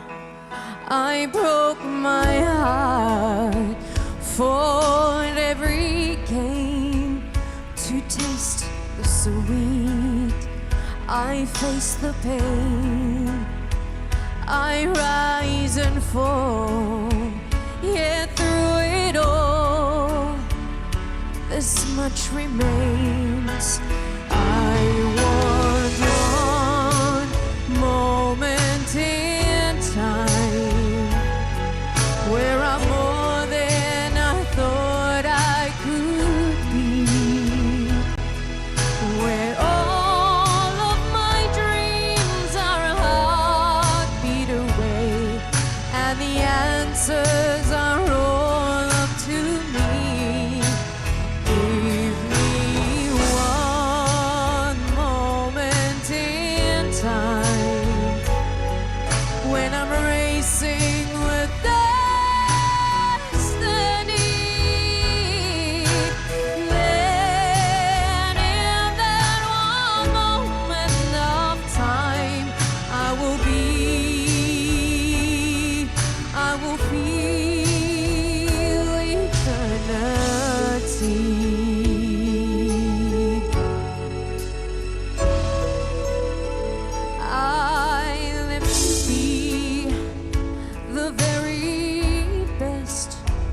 I want it all.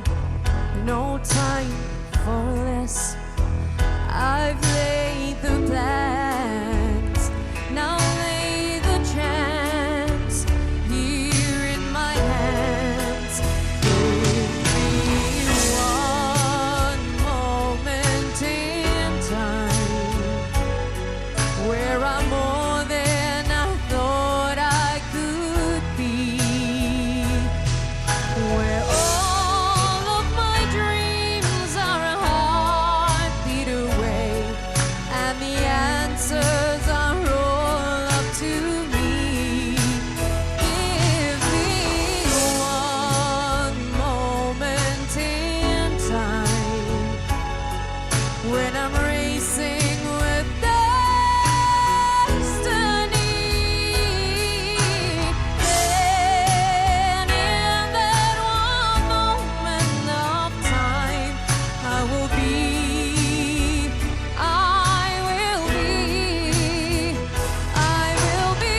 free. Oh, you're a winner for a lifetime. If you seize that one moment in time, make it shine. Give me one moment in time where I'm more than I thought I could be, where all of my dreams are a heartbeat away, and the answers are all up to me. Give me one moment in time when I'm racing with destiny. Then in that one moment of time, I will be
Oh yes, Mzansi, welcome back. Your Feel Good Breakfast Show. And if you were sticking around for the last few minutes, then you're definitely feeling good. What an incredible performance. And ahead of the Kunstlerfeest, which is an incredible concert that's going to be taking place and getting you involved in it, and more performances to get you even more excited. Before those performances come up, though, I think we should fill the belly, give you some energy so that we can celebrate and dance. So I think we've got some craving boxes to tick. And if you are craving bakery-style treats that are fresh from the oven, well, hello, we're going to tick that one for you, because this one is definitely a keeper. This one's made with Bocomo's traditional oats, and we're also going to be using these carrot cake baked oats. It's warm, it's spicy, and it's full of comforting flavor. And I think as we head into the cooler months, it's absolutely perfect. We're going to finish it off with a creamy yogurt drizzle and also some toasted walnuts. So just like carrot cake, but with a bit of a breakfast twist and elevation at that. So it's okay for me to not know what we're making, because this kind of defies description here. Is it a pudding? Is it a dessert? I thought we may be making like a muffin,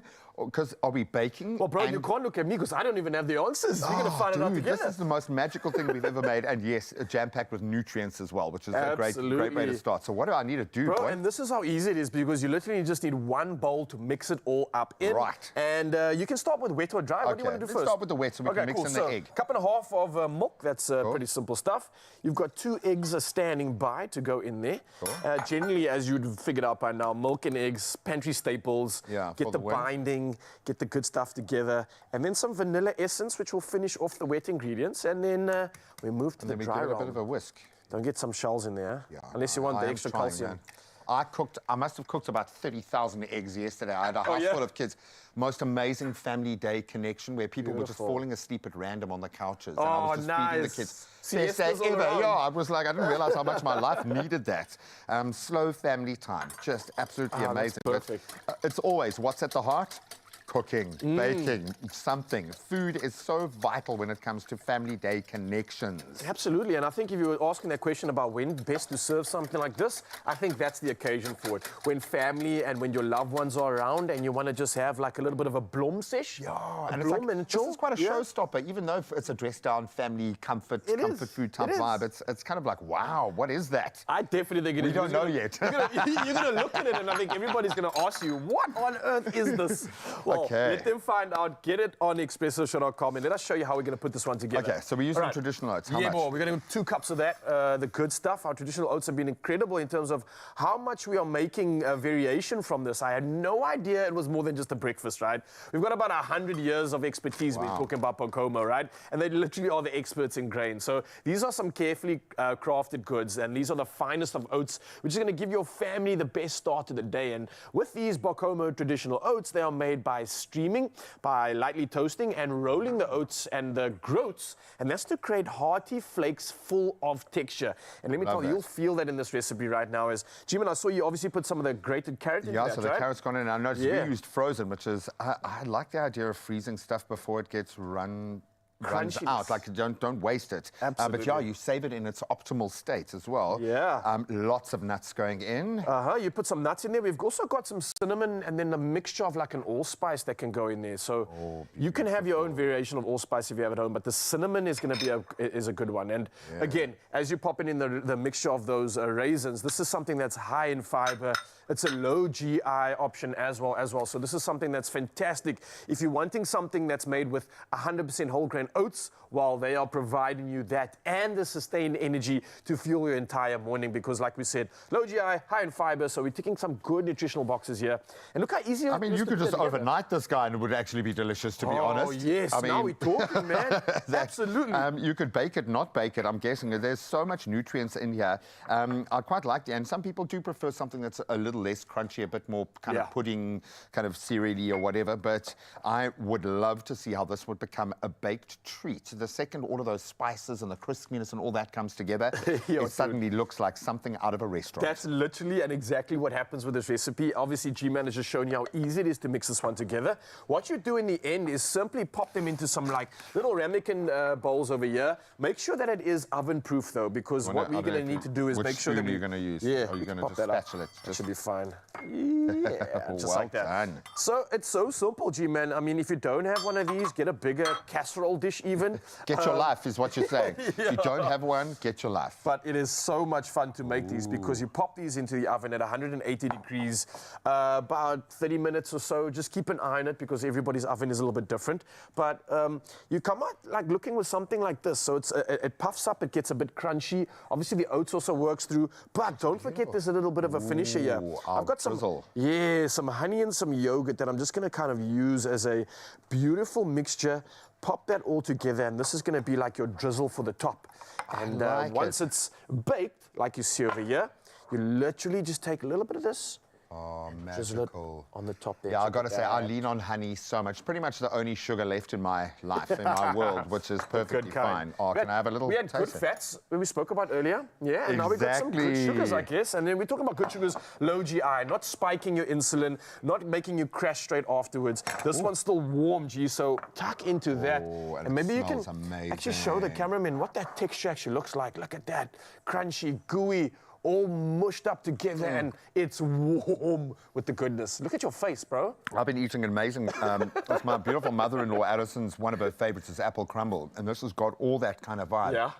It's got the heady spices. It's got the fruitiness from the sultanas. It's got a little bit of an underlying zing there and a beautiful mouthfeel. This is a great, great dessert that we have made out of cereal. Are you kidding me? I told you. You can get it at expressoshop.com. And listen, we're talking about these. Look at this. We took golden edges, soft centers. It's a delicious drizzle on top. And this carrot cake baked oats is a must-try twist on a classic. And don't forget the Bacomo Powerball competition is still in full swing. And you stand a chance to win live on Expresso. And if you haven't already capitalized on this recipe, then get involved in the competition because it is so easy. Here's how. Nice job, bro. Start your day with Bacomo and start winning. Enter the Bacomo Powerball competition and stand a chance to win your share of 3 million rand in cash and prizes. Buy any participating Bacomo cereal, upload your till slip to Bacomo's WhatsApp line at 074 666 0900, and you could be selected to play live on the Bacomo Powerball game show, where even bigger prizes await. Competition closes 4 May 2025. Entry details and T's and C's at bacomo.co.za. Oh man, we've been riding on that high that Shanae Hugo left us on. In fact, can we give another feel-good round of applause for that wonderful performance? Yes! As we usher in yet another one, because taking to the stage right now to perform a dance is Marlon Zoutman. And before I give him the stage, here's another reminder that you can get your tickets, and that is for the 2nd of May. You can find it at Liv in Leert. And make sure that you book yourself a beautiful performance happening at the Artscape Theatre. Of course, we know this is the Kunsttreffers concert. If you want a taste of it, take it away.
my goodness. Marlon Soapman, everybody. Please give him another round of applause. Wait, don't go anywhere. Take a bow, take a bow. That was beautiful. The Dream Dance, absolutely amazing. 100 Rand is all you need to book yourself a ticket for Kunste, I'm going to get it right now, Kunste Treffers. Please, at St. Oosterfeest. It's happening on the 2nd of May. It's going to be absolutely fantastic. Well done, Marlon. Well done, Shanae, as well. Really excited to get into that and into the rest of the show today. Speaking about wonderful performances, we know Jazz Fest is knocking just around the corner, and Hilton Schilder is going to be standing by to take us through his preparation in order to get there. So make sure that you stick around right here on your Feel Good Breakfast Show. Well done again, Marlon. That was beautiful. Only you can make my day.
It's my Feel Good Breakfast Show.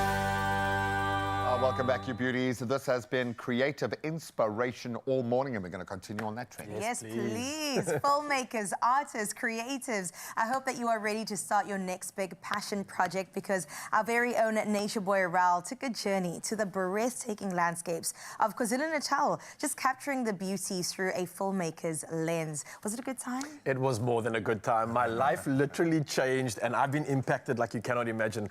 And there's so much to look out for there. There's beauty, there's impact, and there's an incredible world of just like so much happening. And the people. Oh man, what a dream, honestly. Oh, incredible. From untamed wildlife to untouched nature and stories that stir the soul, I think that we're in for a treat. Oh man, so if you, like our nature boy, are searching for that ultimate canvas to bring your vision to life, this might just be it. Let's take a look at, I'm going to call it a cinematic adventure. Oh, beautiful.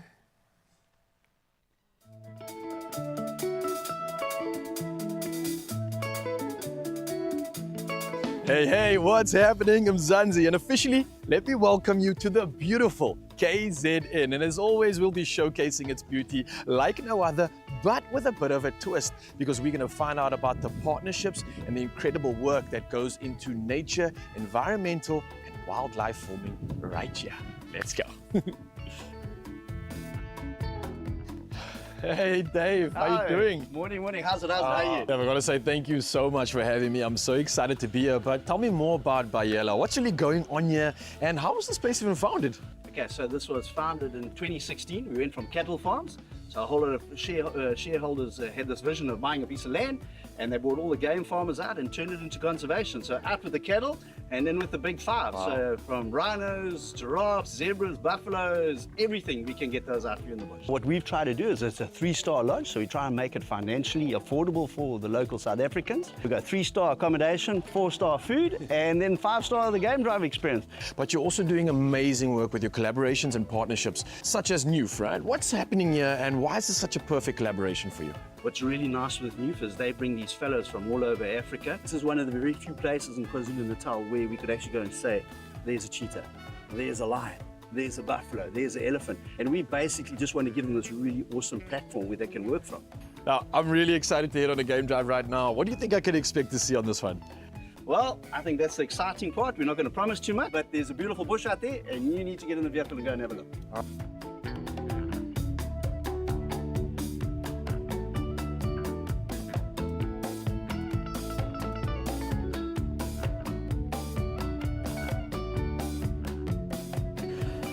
All right. Oh, here she is. Wow. Rugby, why build something this crazy? Why this design? In every country, usually, and every park, there's different things of what you're allowed to do to the vehicles and what you're not allowed to do. So we've custom built this together with Bayala, in order with the guidelines of what we're allowed to do in this park. And we've customized it, and we have different levels that allows us to film the wildlife from different perspectives.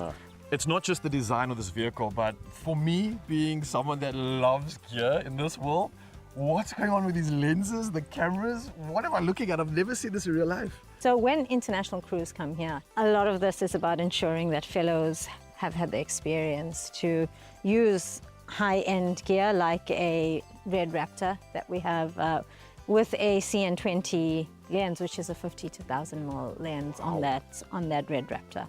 So that's industry standard gear, so that when an international crew comes and says, do you have cinematographers that can work on a project, immediately we're able to say as a country, yes, we do.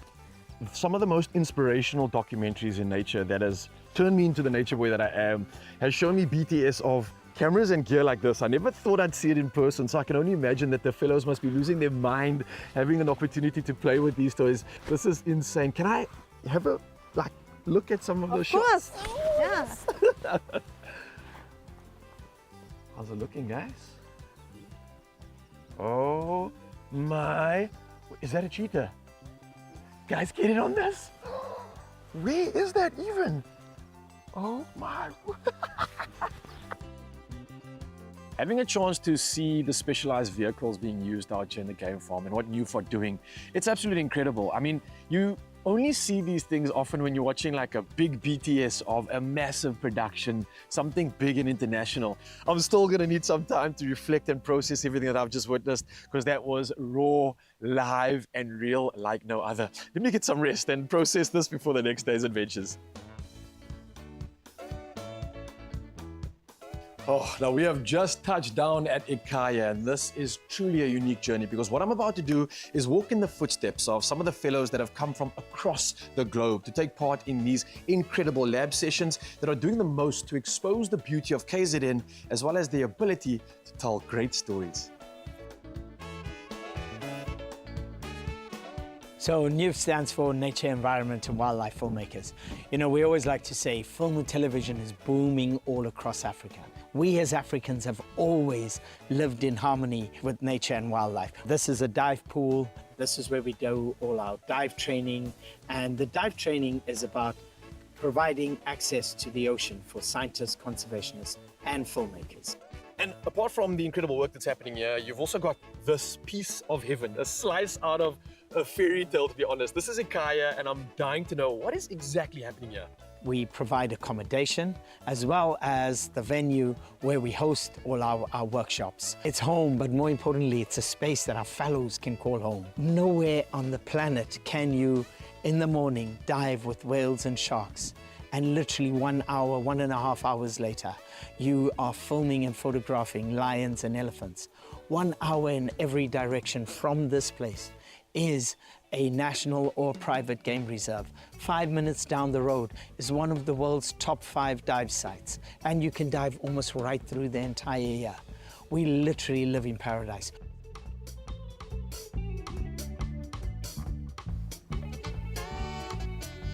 It's amazing, eh?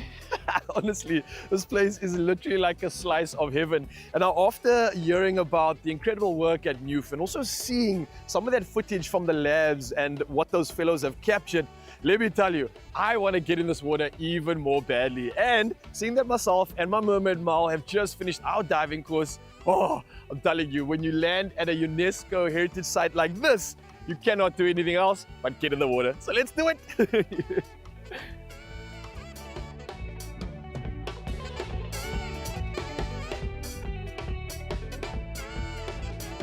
Never hold your breath. So these regulators will help you to breathe underwater. So the air will come from these two hoses.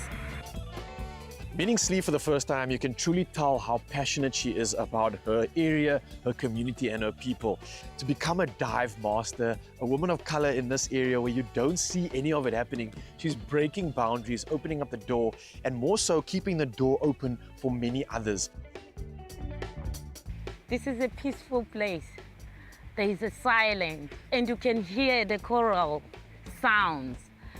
I don't think if I compare the life on land and the life underwater, I would choose underwater life. The way everything it's look good. And here in KZN, we've got corals. I love corals. You know, there is a word say there's so many fishes in the ocean. Here in KZN, we top one with the fishes, the different one, and there's so much life underwater.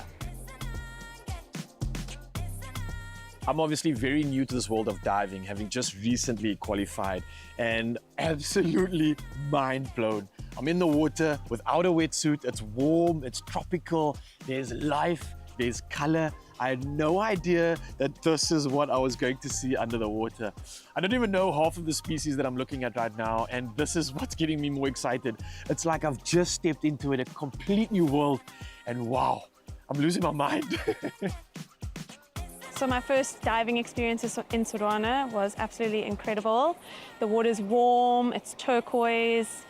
We got to see some big fish, got to see even big creatures, got to see stingray, this beautiful, massive turtle. It was the most magical experience ever. Oh my word. Listen, if there was like a ocean version of being on Cloud 9, I would be on it right now. That was surreal. Usually when going on trips with KZN Tourism and Film, you often get showcased the epitome of beauty, the surroundings and everything that you'd expect from a first-class traveling experience. Personally, at the heart of everything, what I've realized is that KZN Tourism and Film, along with their partners like NEWF, are doing the work that we all dream of. They're creating impact, they're creating a future that we can look forward to, and I hope to come back here one day and see more of the locals empowering, sharing their stories, and even taking us on dives out there for the entire globe to enjoy. Sure. Yo, guys. I'm so jealous. That was beautiful. It was beyond beautiful, Chris. So honestly, not just the fact that you got to see a part of KZN that just has untouched raw beauty. But the fact that there are so many incredible initiatives happening there, and youth, for example, is just amazing. Seeing the locals being empowered to work with gear and get the expertise to do things that are literally going to allow them to complete obstacles and projects across the world. It is so cool to see. And the fact that we're empowering our locals to swim and get dive masters, it is so incredible to see. Such empowering stuff. And I can't thank both Youth and KZN Tourism and Travel, as well as media, for doing such incredible work. If you're wanting to shoot a beautiful project, if you're an international and want to shoot a movie or something, I think head over to that location, because there's an incredible amount of people that are able to shoot it for you, locals and the destination. And the wildlife stars are sorted. You want a turtle, we'll give you a turtle. I didn't see a shark, but that's okay. I'm okay with you not seeing a shark. I'm okay. But I like the fact that this has got the creative juices flowing. And speaking of being creative and indulging in those passion projects, let's empower the people, Carissa. Yes, please. Let's get ready for another episode of Handy Heroes. Now, this week, the team at Travis Micah Hardware in Mtubatu in KZN, exactly where you were, shares why Plascon Microtex is their go-to project, or product, rather. So let's take a look. KZN has it all, eh? All of it. Nice.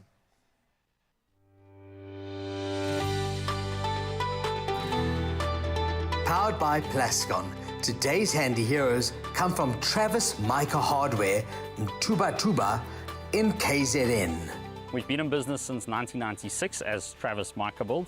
We supply a wide range of products, including timber, plumbing, some paint and other essential hardware products. What makes us proud? Being able to offer our community anything they need and being able to offer them the correct advice and product for their project that they are busy with, always making sure that our customer comes first.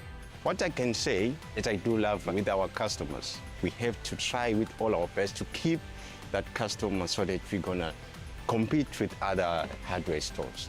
For a long time, we've been working together. They haven't given me any issues. Every time when I come here, they accept me with a smile. I always get a happy, welcoming experience. The fact that we offer such a wide range of products, I think we have the widest range of products in the area, and our customer service just helps with offering this to the public. We as Travis Hardware, we keep almost everything on Plascon. That makes us easy to keep on selling with the Plascon product. A product that I love most, Microtex. It's a weatherproof paint, and then apply the paint. And then it's got a polyfiller inside the paint. So you don't need to use the polyfiller. Travis Micah Hardware at Mtubatu area. Let's show you how. Today's handy heroes is powered by Plascon Wall and All. Unmatched dirt, stain, water and fade resistance to keep your walls beautiful for years. Plascon, together we've got this. Yep, together we got this. Maybe you need to echo those words to yourself a few times today, but you do have this. If you have the right people in your corner, you got it sorted. Yeah, Tuba is looking incredible out there, especially everything in KZN. So you've got no excuse to create a sanctuary, and you've got no excuse to get excited because we've got so much good stuff coming your way. We've been entertained all throughout, and brilliant. A little bit of jazz is going to be coming through right now. And we've got Hilton Schilber out here, who's going to be sharing some incredible, stories about the journey and the event as well. So can't wait for that. I'm very excited. And then some entertainment news just to top it all off is coming your way very soon. Is Justin Bieber featured? Justin Bieber is in fact I'm fine, featured. I'm there. So we'll see you after this.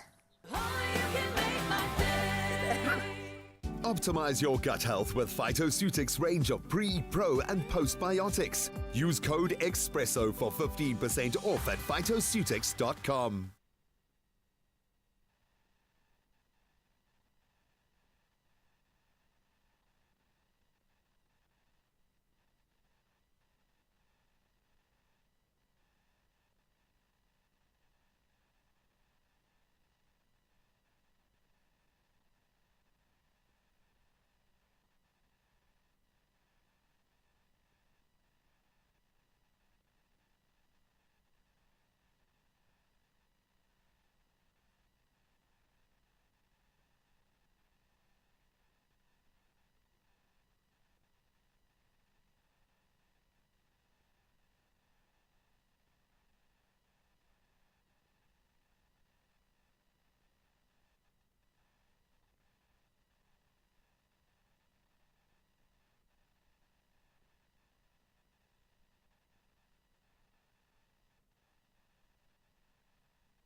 It's my feel-good breakfast show. That is your feel-good breakfast show, and right about now it is time to get into your national news headlines first. And we start out here where Tembisa Hospital is not admitting new patients after a fire broke out in its accident and emergency unit on Saturday. Now, Gauteng Health Department spokesperson Motaletale Modiba confirmed there were no injuries and said 58 patients were safely relocated. He added that thanks to swift action by hospital staff and emergency teams, the blaze was contained to one area. Now, the hospital will, quote, remain on divert until further notice, end quote. All other wards are operating as normal. Investigations into the cause of the fire are still ongoing. In other national news, the South African Social Security Agency, or SASSA, has released payment dates for May. Older Persons Grant will be on the 3rd, Disability Grant on the 6th, and Child Support Grant on the 7th. Beneficiaries are urged to resolve applications issues early and avoid ATM crowds by drawing money a day later. Now, recipients using SASSA Gold cards must switch to Postbank's Black Card before the 31st of May. With over 19 million grants administered monthly, SASSA reminds everyone to be prepared and plan ahead for smooth, hassle-free dispersal. In your international news making headlines, the death toll from a boat fire in the Democratic Republic of Congo this weekend has been revised down to 33, far fewer than initially reported. Now, the boat, which was carrying approximately 400 people, caught fire near Mbandaka in the province of Equateur. Earlier reports claimed 248 people had died. Mbandaka's mayor attributed the discrepancy to confusion in the initial reports. Now, the fire is believed to have been caused by cooking on board. Many Congolese rely on boats for travel due to poor road infrastructure. Meanwhile, Pope Francis, leader of the world's more than 1.4 billion Catholics, made a heartwarming return yesterday on Easter Sunday, smiling and waving from his Pope-mobile after recovering from a life-threatening bout of double pneumonia. Over 35,000 people were packed at St. Peter's Square as the 88-year-old Pope rolled through the crowd, blessing babies and greeting the people. Although he didn't lead the Mass, he did deliver a powerful Easter blessing from the balcony. In his message, read by an aide, he condemned Gaza's, quote, deplorable humanitarian situation, end quote, and reiterated his call for an immediate ceasefire. And closing off your news for this Family Day, we head to Tinseltown, where Ryan Gosling is headed to a galaxy far, far away. Now, the Barbie star has officially signed on to headline Star Wars Starfighter, a standalone Disney adventure directed by Deadpool and Wolverine's Sean Levy. Now, set 5 years after the rise of Skywalker, the film promises heart, originality, and thrilling escapades. At a Star Wars event in Tokyo, Gosling beamed as his childhood Star Wars bedsheets flashed on screen, confessing he dreamt of the saga before even watching it. The story is filled with heart and adventure, he said. Now, the Force clearly runs deep in Gosling, and fans are buzzing ahead of its 28th of May 2027 release. We hope that the Force will be with him as we approach that date in a couple of years from now, and it's where we leave your news for today. Let's head into your last bit of sports with Graham.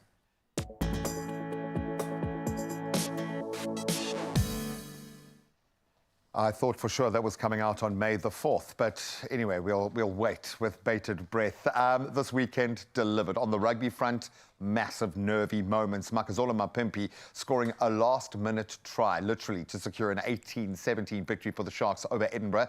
Meanwhile, the Lions, their playoff hopes sadly suffered a major blow. In fact, they might be done and dusted with that 42-31 loss to Benetton.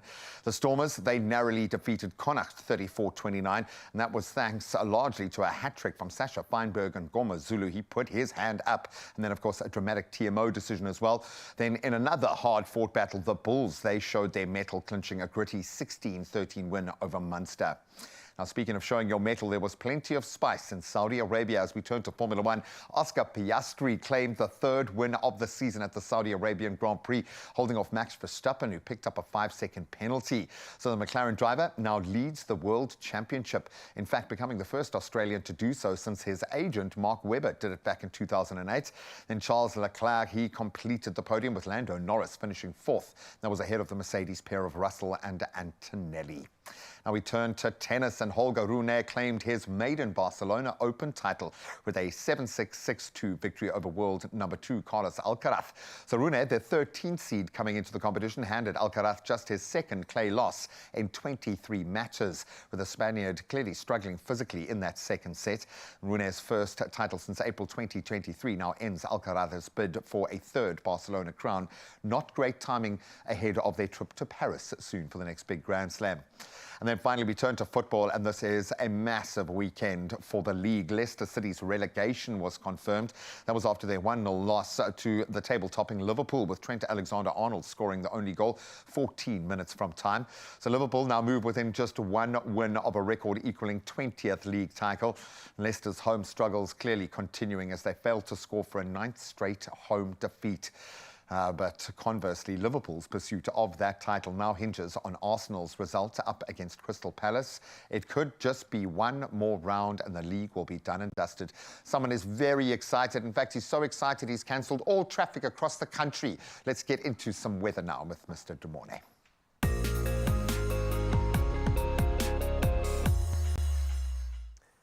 Yeah, G-Man, officially it's a public holiday, so we are cancelling traffic for the morning and making sure that you just stay safe on the roads as I bring you the weather news. And speaking of, the South African Weather Service has issued a yellow level 2 warning for severe thunderstorms over the Western Free State and most of the Northern Cape, and that's excluding the Northwest. Now, we've also got localized flooding of roads, low-lying areas, and damage to settlements is possible. On top of this, coastal winds between Lambert's Bay and Amanus may disrupt navigation.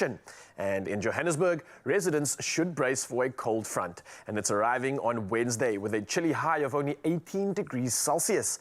And Thursday and Friday are expected to be the coldest, with temperatures dropping to 15 degrees Celsius, with similar wintry conditions extending into the weekend. So yeah, definitely go put those warm cardigans and jackets on as we brace ourselves for this, our final sunrise view of the hour, all the way from Umhlanga. And yep, the sun is up. It's ready to serve us on this beautiful family day, and Sari, all the way from Umhlanga, has captured a perfect moment. You can literally almost see the sun moving in this picture as it just pings over the horizon. It looks like a hilltop with a house, some trees, and a viewpoint that we would all love to take advantage of. But Sari, thank you for sending this one through. This one looks majestic, and it looks like a beautiful promise of 24 degrees Celsius on your side of the world. And again, Mzansi, this is what it's about, putting a smile on our dial by sending through your sunrise views. So do it all again tomorrow. The number's 063-036-9649, and you will definitely be putting a smile on our dial. For now, though, it's our last chance to take a look at the temperatures you can expect on your side of town.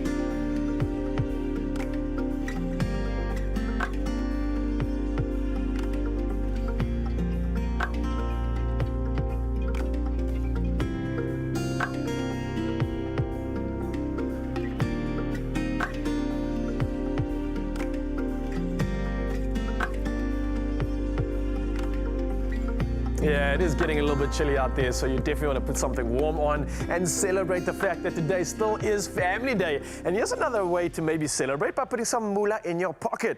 The question is, will Monday be your big payday? Well, it could if you play the Daily Lotto for an estimated 380,000 Rand. Yeah, 380,000 Rand jackpot is yours. So how do you get it? Well, listen up. You can buy your tickets now in store on the nationallottery.co.za website, the mobile app, cell phone banking, or simply dial *20*7529# and then follow the USSDs. Now, all of these details are on our Expresso social media pages, so you can go check it out right now, because every day can be payday when you play the Daily Lotto for an estimated 380,000 Rand jackpots today. Yeah, and I'm giving you a theme of what you could do with the money: buy tickets, go overseas, or get some friends to just celebrate the day with you. And that's what it's about, Mzansi. Speaking of friends. Mate, I love it, man. When in doubt, just roll with the accents. I love it. Hilton Schilder's here, and we've heard the sound checks, and we're trying to understand the level, because there is a kind of a jazz component that I don't fully understand, where it seems to go completely off the page. And I have a feeling you've got to earn the right to be able to freestyle like that.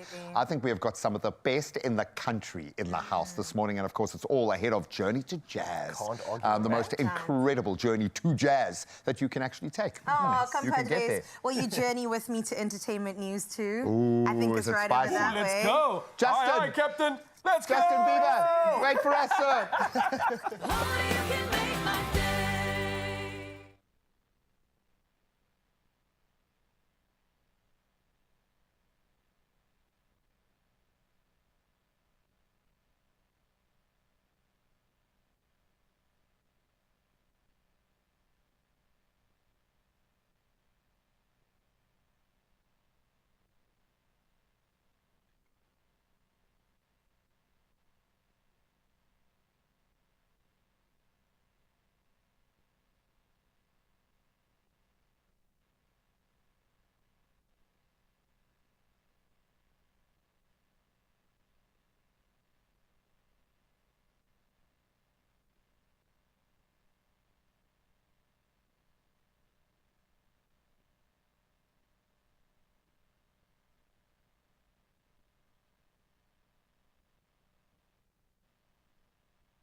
It's my feel-good breakfast show. Yes, Mzansi, welcome back to your Feel Good Breakfast Show. And we have been absolutely blown away by the entertainment coming through this morning. And Family Day is turning into an absolute treat because the Journey to Jazz is about to go down. It's an annual celebration of jazz music, culture, and community, and it's held in Prince Albert. Now, this year it's scheduled from May the 1st to the 4th, and it'll be offering a blend of live performances, cultural activities, and community engagement. So we got to get you inspired for this one. So joining us right now to tell us more about this year's jazz, we have Azuke Ntapane, General Manager of Prince Albert Community Trust, and one of the artists on the lineup, a jazz musician, someone we absolutely love, Hilton Schilder in the building. So I think they deserve a big feel-good welcome. How are we doing this morning? Good morning. Morning. Morning, morning. It's really good having you both on the couch. I'm clearly a lot more excited than anyone else is because they're clearly living under a rock if they don't know why. But let's talk about the Jazz Fest. True jazz, this is held in like the Karoo. So Azuke, this is probably what I think is lending to some authentic jazz sounds, right? How do you think that the surrounding and Prince Albert lends to this incredible occasion? I think the most captivating thing when you enter the Karoo is the silence of the Karoo. And I think that's where it stops for most of us. But I think through my experience, through working in that community for 8 years, I've started realizing that it actually captivates the beauty of the Karoo, the memory of the Karoo, the pain of the Karoo.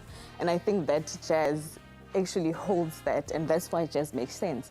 It's very funny that if we go back to the initiation of Journey to Jazz, jazz actually chose us as a community. It actually chose us. The founder of Journey to Jazz was attending a music exchange program where Brenda Sisani was speaking as the UNESCO Jazz Festival during that time, And one of our children that we were training at the time actually won a recording label, a recording contract. So Brenda spoke and she was talking about how jazz is transforming communities and how they want to work in rural communities, like Paul, of which Ingrid, then our founder, said Paarl is not rural, but Prince Albert is. So that is how jazz chose us as a community. And pre that, we were working in the art space, and we knew that art is a tool of social transformation. And that is how we actually started this festival. And we have an understanding that we had other Us for Us festivals and stuff like that, but we knew that this can actually be an international festival. This can actually take our children to the global stage, and it has the capacity to really transform the community of Prince Albert. And I think just by you mentioning that Silence of the Karoo, it's something that I think city lovers absolutely can't wait to experience. Escaping the chaos and having an opportunity to be present with magic, with beauty, with art, and with people like Hilton, who obviously is one of the artists on this lineup, and Hilton, a multi-instrumentalist at that, someone that we always love seeing. How do you think that the sounds are going to be received in a place like this? I mean, obviously you're bringing you and your energy, so that's going to be celebrated. But what do you think we can look forward to when it comes to this beautiful collection of music? Well, look, it's my first time in Prince Albert, and I'm really looking forward to it because, I mean, I've done some work with rural communities, the Koa Bokkerveld and places like that, you know, working with. So I'm really looking forward to this and to bring our brand of jazz, if you can call it that. I've been at this for many years, so I'm bringing a band of young people with me. Nice. Yeah, my band's young. I'm in my 60s and my band's in their 20s. So you're just showing them all that experience. You're paying it forward, right? Well, it's great for them to carry on because we do all my compositions. I'm just gonna release my 46th album now. 46th album. Yes. That is incredible, Hilton. Yes, that's amazing. Okay. Yeah. Well, I mean, there's a lot more to go. You know, I mean, this one's still got to be. We're still going to do. I hope to do the launch at Artscape. You know. Wow. And then the band is as follows. I've got Kurt Bowers on drums, Shaima Lakay on violin, and Clayton Pretorius on bass. Sure. Okay. And then our vocalist can't make it, Ruby Truter. She can't make it, so we'll be doing it as a quartet. I love the fact that you're mentioning that. You obviously a plethora of experience and talent, and the way that you're allowing youngsters to get a piece of that pie and to really learn and be inspired by you. And Azuka, I think this is what that Journey to Jazz Fest is really representing. It's not just celebrating the established talent, but also nurturing some of that new talent that we have in our country. And talent we have. How do you think, though, that this is telling a story of, let's say, cultural exchange, telling a story of promoting that young talent that we have out there? Do you think that this is a festival for it? No, definitely. I mean, like, Hilton here will also be doing a masterclass in indigenous music during the Journey to Jazz Festival. Is that for anyone that's participating? That is for everyone. That's for everyone. Yes, for everyone. And also we've communicated with the high school to make sure that their children are also involved.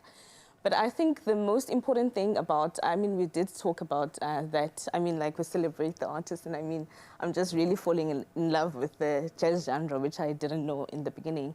But I think the most important thing is to actually start seeing children, and actually we are trusting our children to take on real responsibilities from logistics, compliance. They trained in production, you know, all of those things. Also, obviously, with the help of professionals like Carl Shepard, Banada Sasani, Georgia Jones, Kaz Henderson, you know, that are taking hands with us and making sure this is not a charity event. It's not a charity event. It's actually building capacity and creating this rural economy for young people so that they can have options and go into, like, the creative industry, you know. And some of them, we also have, like, a Karoo Jazz project that we're building up that they can eventually start performing in stages with Hilton Shoulders, you know. Besides just the event management, the compliance, the sound, the crewing that they're currently doing as young people. And I think also just that thing of, like, seeing people that you wouldn't see. Because I think the real beauty of Journey to Jazz is that you're walking in the streets and you're connecting with the artists, you're connecting with people that you have never seen before. It's safe, you can walk everywhere, the venues are all in close proximity. And it's just a full-on experience.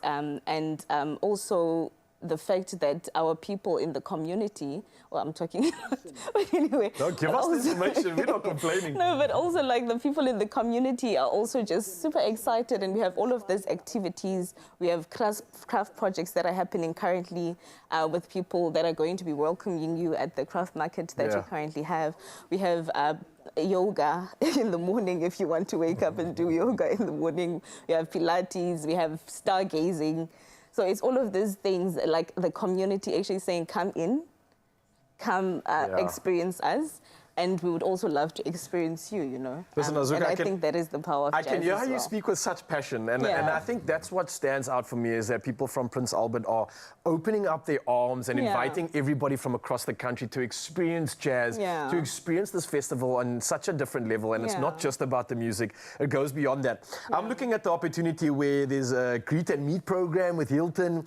You've also got a photography exhibition as well. So literally, Mzansi, there's so much to get involved in. And if you're still wanting more reason, then I'm going to ask Hilton to just take a little breather while he gets prepared to perform for us right now. So Hilton, you can do exactly that, and you can prepare to serve us with some of that entertainment that gets us excited. So thank you, Hilton, for sharing some of the magic with us. And Azuka, I want to say thank you for opening up your arms and allowing Prince Albert to be what I think is going to be the epitome of a cultural celebration, an opportunity to exist and be present in a way that I think celebrates what this music is. It's a homage to our culture, a homage to our country's beauty as well. So thank you for allowing this to happen. I can't wait for this. And Mzansi, we don't have to wait any longer, because you've heard all about this incredible opportunity, something that you have to be a part of. And if you want another reason, then here's Hilton doing his thing. Enjoy.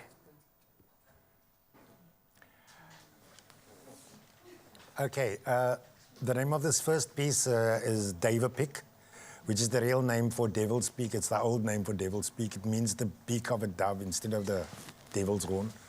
So we're going to do this Dietary part 1 and 2. And I'm going to start with this instrument, which is from here. It's called a karo, or a mouth bow. And we'll start this, and that will lead us into the piece.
It's my feel-good breakfast show.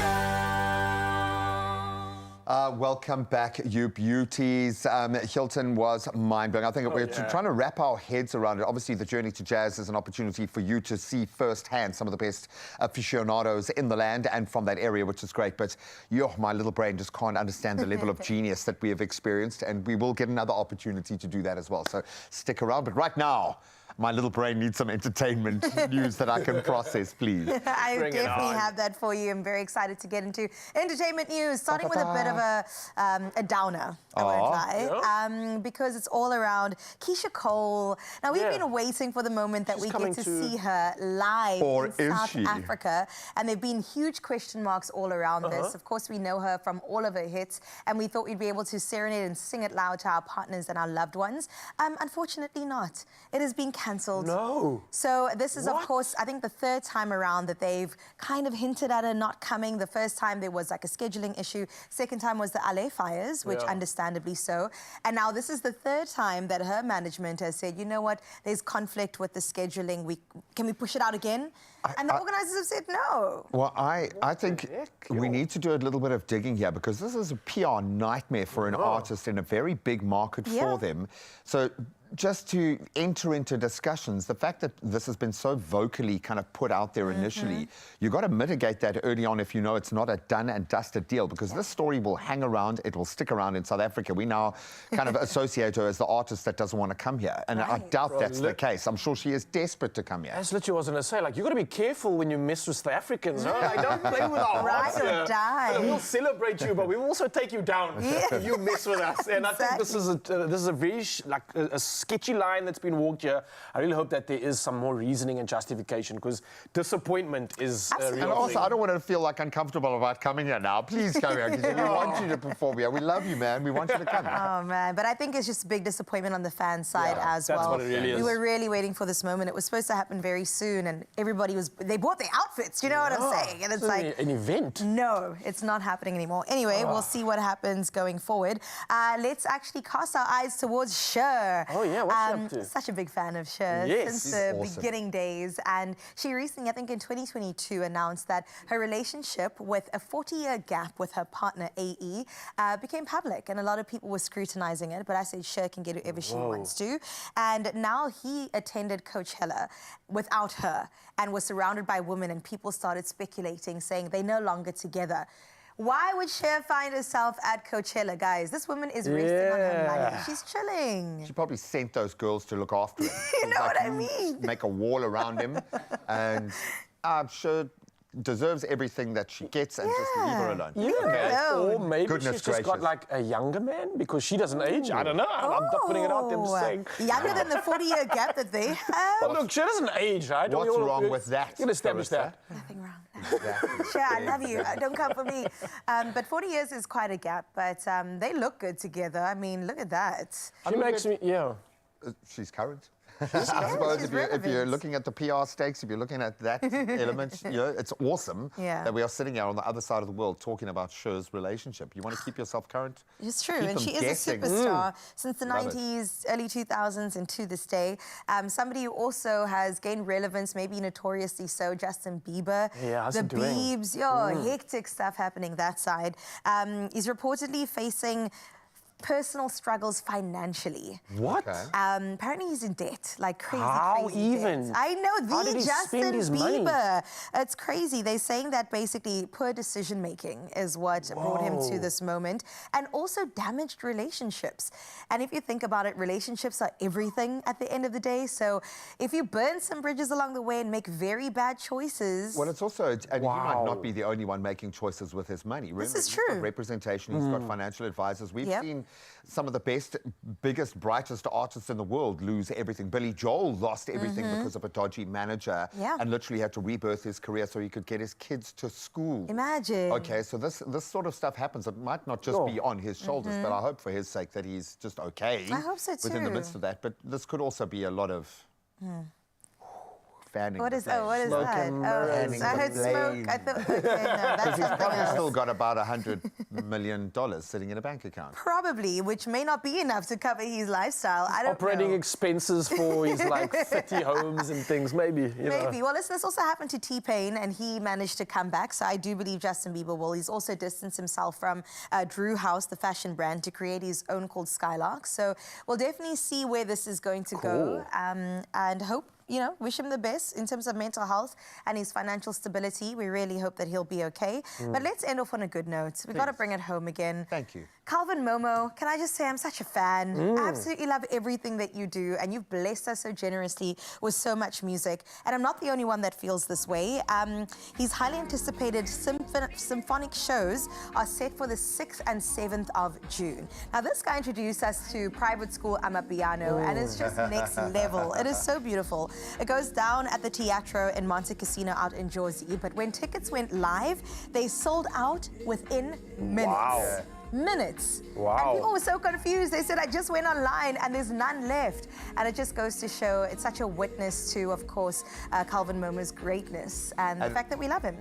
We really do, and it kind of feels like it's bringing in another golden era for our DJs, the men on the wheels of steel, I like that. We've got so many men and women in South Africa doing next level work on the decks, and I love the fact that South Africa has a special place in the world when it comes to our DJs. Sure. But they need the bank that goes with that. They need to be treated like the superstars that they are as artists. Clearly they are. Boom. Minutes. There you sold go. out. Boo, yeah. Listen, from entertainment to more entertainment in a different form, I think we're going to go to something that involves some number crunching. Yeah, number crunchers and action lovers. This one is definitely for you. Listen up. The Accountant 2 is bringing back Ben Affleck as Christian Wolf, which is a math genius turned mercenary with a mind as sharp as his aim. Listen, this is a big one, bro. And this time, why we are so excited, he's not alone. Yeah. Okay, his, I'm going to say very estranged and very intense brother, played by John Bernthal, brilliantly, is in the mix as well, and things are about to get explosive. So let's check out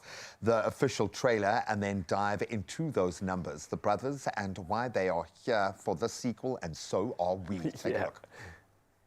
What's the difference between dressy casual and business casual?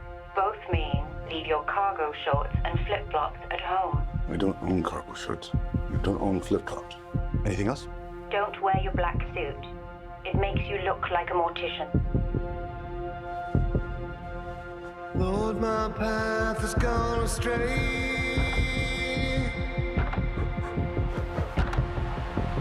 I'm just trying to find my way.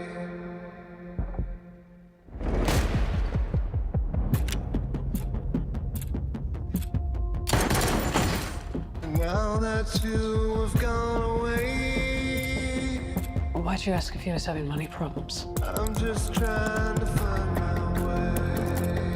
Does that make you nervous? You're an escaped convict, trained by mob accountants. Your clients are drug cartels, money launderers. Is that a yes? Ray King has been murdered. Do you like puzzles, Mr. Wolf? I need your help to finish the job he started. What are you doing? Waiting for you to finish. So you can. Do what I need to do. You were never meant to see. What do you want? Hello, it's me, your brother. You can't tell from the tone of my voice that I know it's you. Can you be in Los Angeles, California in 24 hours? Goodbye. Braxton? All those things inside of me. Was your brother up to speed on the case? A Fed, huh? I need to know who Ray King was meeting with. Let me do the talking. I'm just trying to find my way. He's hit more than I thought. I work for a government agency. I don't torture people. You didn't. Why would Ray meet with someone who killed all these people? No, she didn't kill all those people. How do you know that? No. Do you often confess to capital murder? I actually didn't say anything. I have been to every place. This is it, huh? Living on a lunchbox. It's quite comfortable. I have been to every I spent years looking for you. Do you not miss me because of me, or is it your condition? I'm just me. I have Should we go over the plan again? Plan? You get these ideas in your head. Good for you. Let's get ourselves killed. Are you ready? Yeah.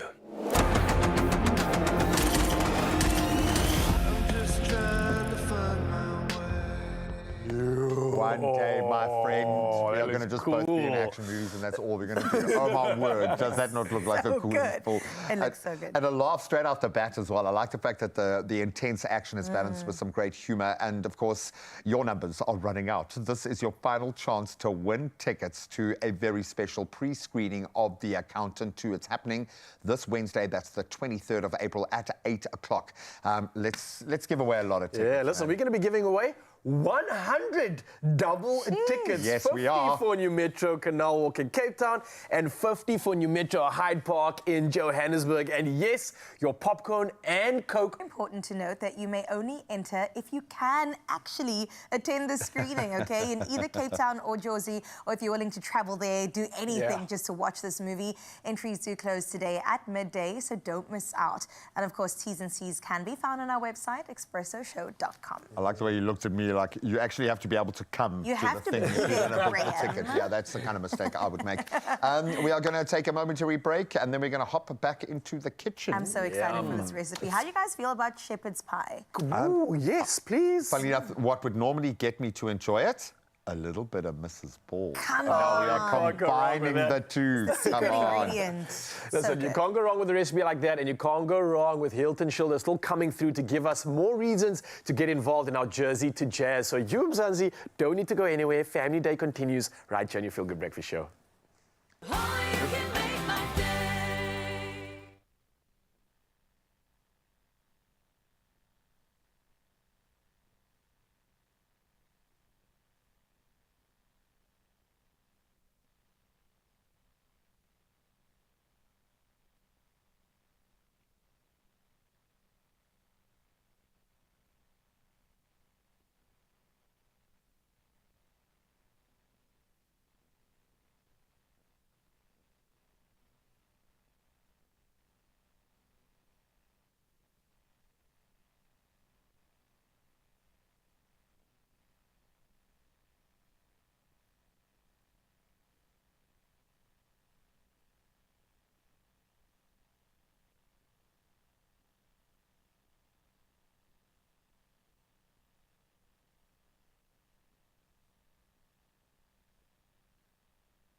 It's my feel-good breakfast show.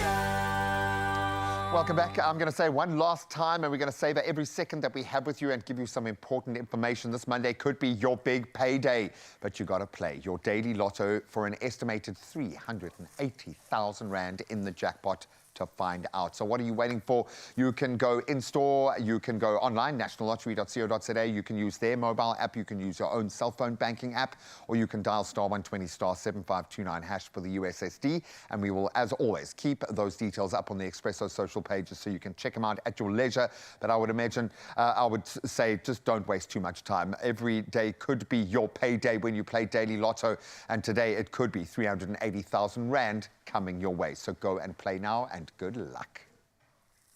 Well, listen, now we are in the kitchen ready to make something that's so nostalgic, so beautiful. And of course, with that secret ingredient that just takes it to a whole other level, Mrs. Balls, our companion, our compadre through it all. And what are we shining a light on today? Yeah, we got none other than pie, yes. shepherd's pie. Let's Which one go. do you call it? I actually call it, I never knew that had another name. I thought it was just cottage pie. Yeah. Yeah, so cottage pie, shepherd's pie. It's an espresso pie, and we're going to call it officially the Mrs. Balls pie because it perfectly pairs so well with this one. Come on. Delicious. Oh my goodness. It's all about comfort. It's about creativity and of course about that South African flair. And our weekly winner has come up, Francis Kivitz, and transformed a classic cottage pie into something that's uniquely hers with the help of the iconic Mrs. Balls chutney. That looks divine. Thank you so much, Francis, for sharing that with us. I see some extra goodness in there. I see some peas and some corn hidden in there, but nicely done. It looks like golden brown perfection.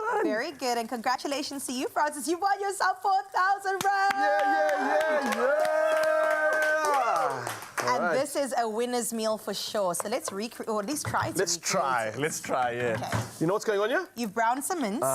Let's go in with some onions. Some onion already chopped up, so that's going in there. Not too fine. Yum. I love some chopped up carrots as well. Did you notice, though, there were peas and corn in that Yes, one? I saw the corn too. Naughty, I love that. This is a great way that I remember growing up. My mom used to hide the vegetables in a cottage pie. So she would throw all the veggies in and we'd be like, okay, we'll eat it because there's mince and there's potatoes, you know? That is smart. And I think for any kid out there that doesn't love veg, this is a perfect way to sneak it in. So maybe if you've got some other veg that they don't like, sneak it into this pie. And you can even blend it, and then you wouldn't even pick up the different veggies in there. Absolutely. So we're grating up some garlic. Don't be shy. We've got a couple. We've got some beef stock, dried thyme, salt and pepper, oyster sauce, and then I'll wait for my moment to unleash the Mrs. Balls. Let's talk about the moment. How much of that are we going to actually pop into? Oh, thank you. I was wondering where that all went. Carissa showing me where the grated garlic is. It's on the grater. What is this thing called? I keep forgetting the name. It's not a grater. They told me it's a microplane. A microplane? Oh, look at you. Yeah, I'm learning. Don't mess with her. Okay. All right. So maybe just pop it over We lost some garlic. I apologize. That's fine. That's okay. We've got spares. But this is what I should have done in the first place. Thank you for helping me. I just have my garlic like ready to go. I just pull it out of a bowl and throw it in there. So, but they say fresh garlic is really like it is. Look, we are millennials. What do we call it even? Millennials. We don't have time to grate garlic. Come on, who does that? Listen, but it is authentic, it is fresh, and it's something that you should definitely add to this meal, along with some stock. Yes, please. Veg stock for this one, but you can have any stock really that you love. Whether you could do chicken, beef, probably not fish stock, but you could definitely do the others. Yep, and then a little bit of Worcester sauce going in there. And now, can we talk about our hero? It's the moment. How much of this are we putting in? As much as your ancestors tell you to. Be careful with me. I'll throw the whole thing in here. It should be a cup, but you can go ahead and do whatever you need to do. That looks about right. And as you know, Mrs. Balls chutneys are preservative-free and made with real fruit, and you can actually taste it when you have it. It is a must-have ingredient for very busy weekday meals and weeknight meals. And Mrs. Balls instantly boosts the flavor of stews and also mince. It pairs perfectly with red meat and is available in original, jalapeno, my favorite, and sweet chili. It's versatile for every single occasion. And as you know, us as South Africans here in Mzansi, we absolutely love it. And it's been a staple for the last 100 years and will be for the next 100 years, I'm sure. It is. And I'm literally looking at this and you can always see this effect, which I love so much. The chutney almost creates like a marinating effect. So imagine those flavors marinating, cooking up, caramelizing, and then turning into the insides of this pie. Oh, I love it inside of a pie. Let's talk about the top of the pie, though. This one is a cottage pie, as we know. Yeah. You got to go with potato, but you could also healthen it up by putting sweet potato as that's the a nice hack. top, I like right? that, actually. Yeah. Nice.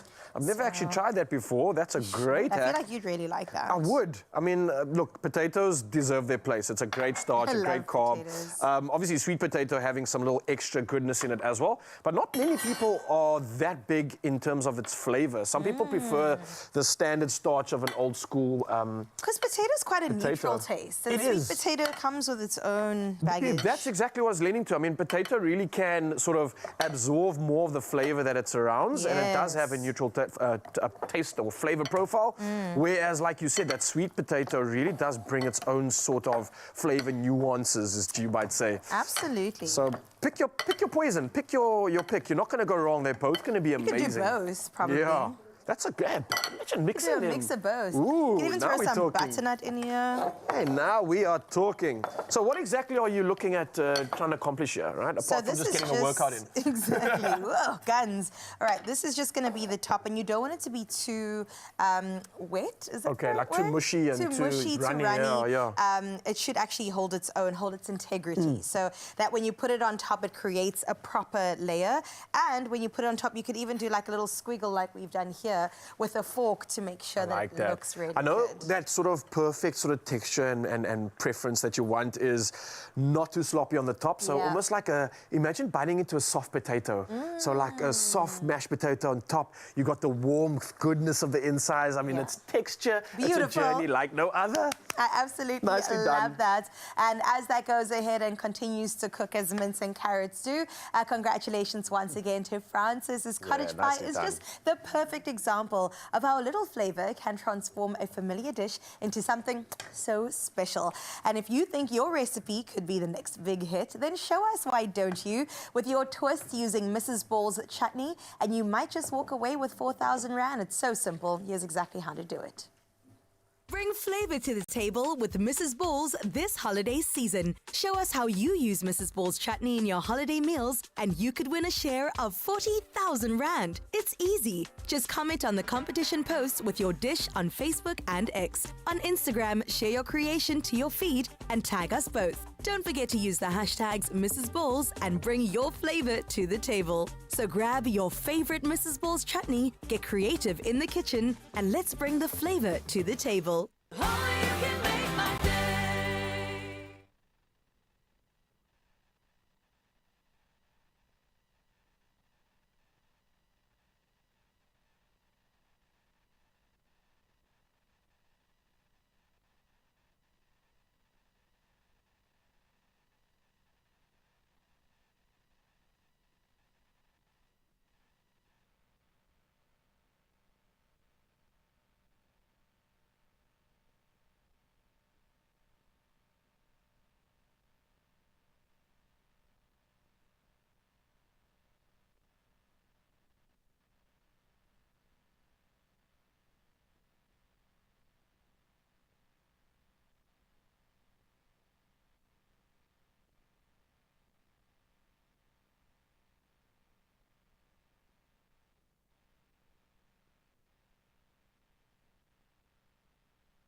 one last time, welcome back. Beautiful. We're getting ready for another performance. Another one by Hilton Schilder. The trio are taking to the stage to perform a song titled Frank. And let's be frank with this one. Enjoy. This next piece is called Frank. We recorded it with the Genuines in the 90s. And it's a time, we were in the 80s, we were all punks, so we called everybody Frank. So this one's called Frank.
Another feel-good production.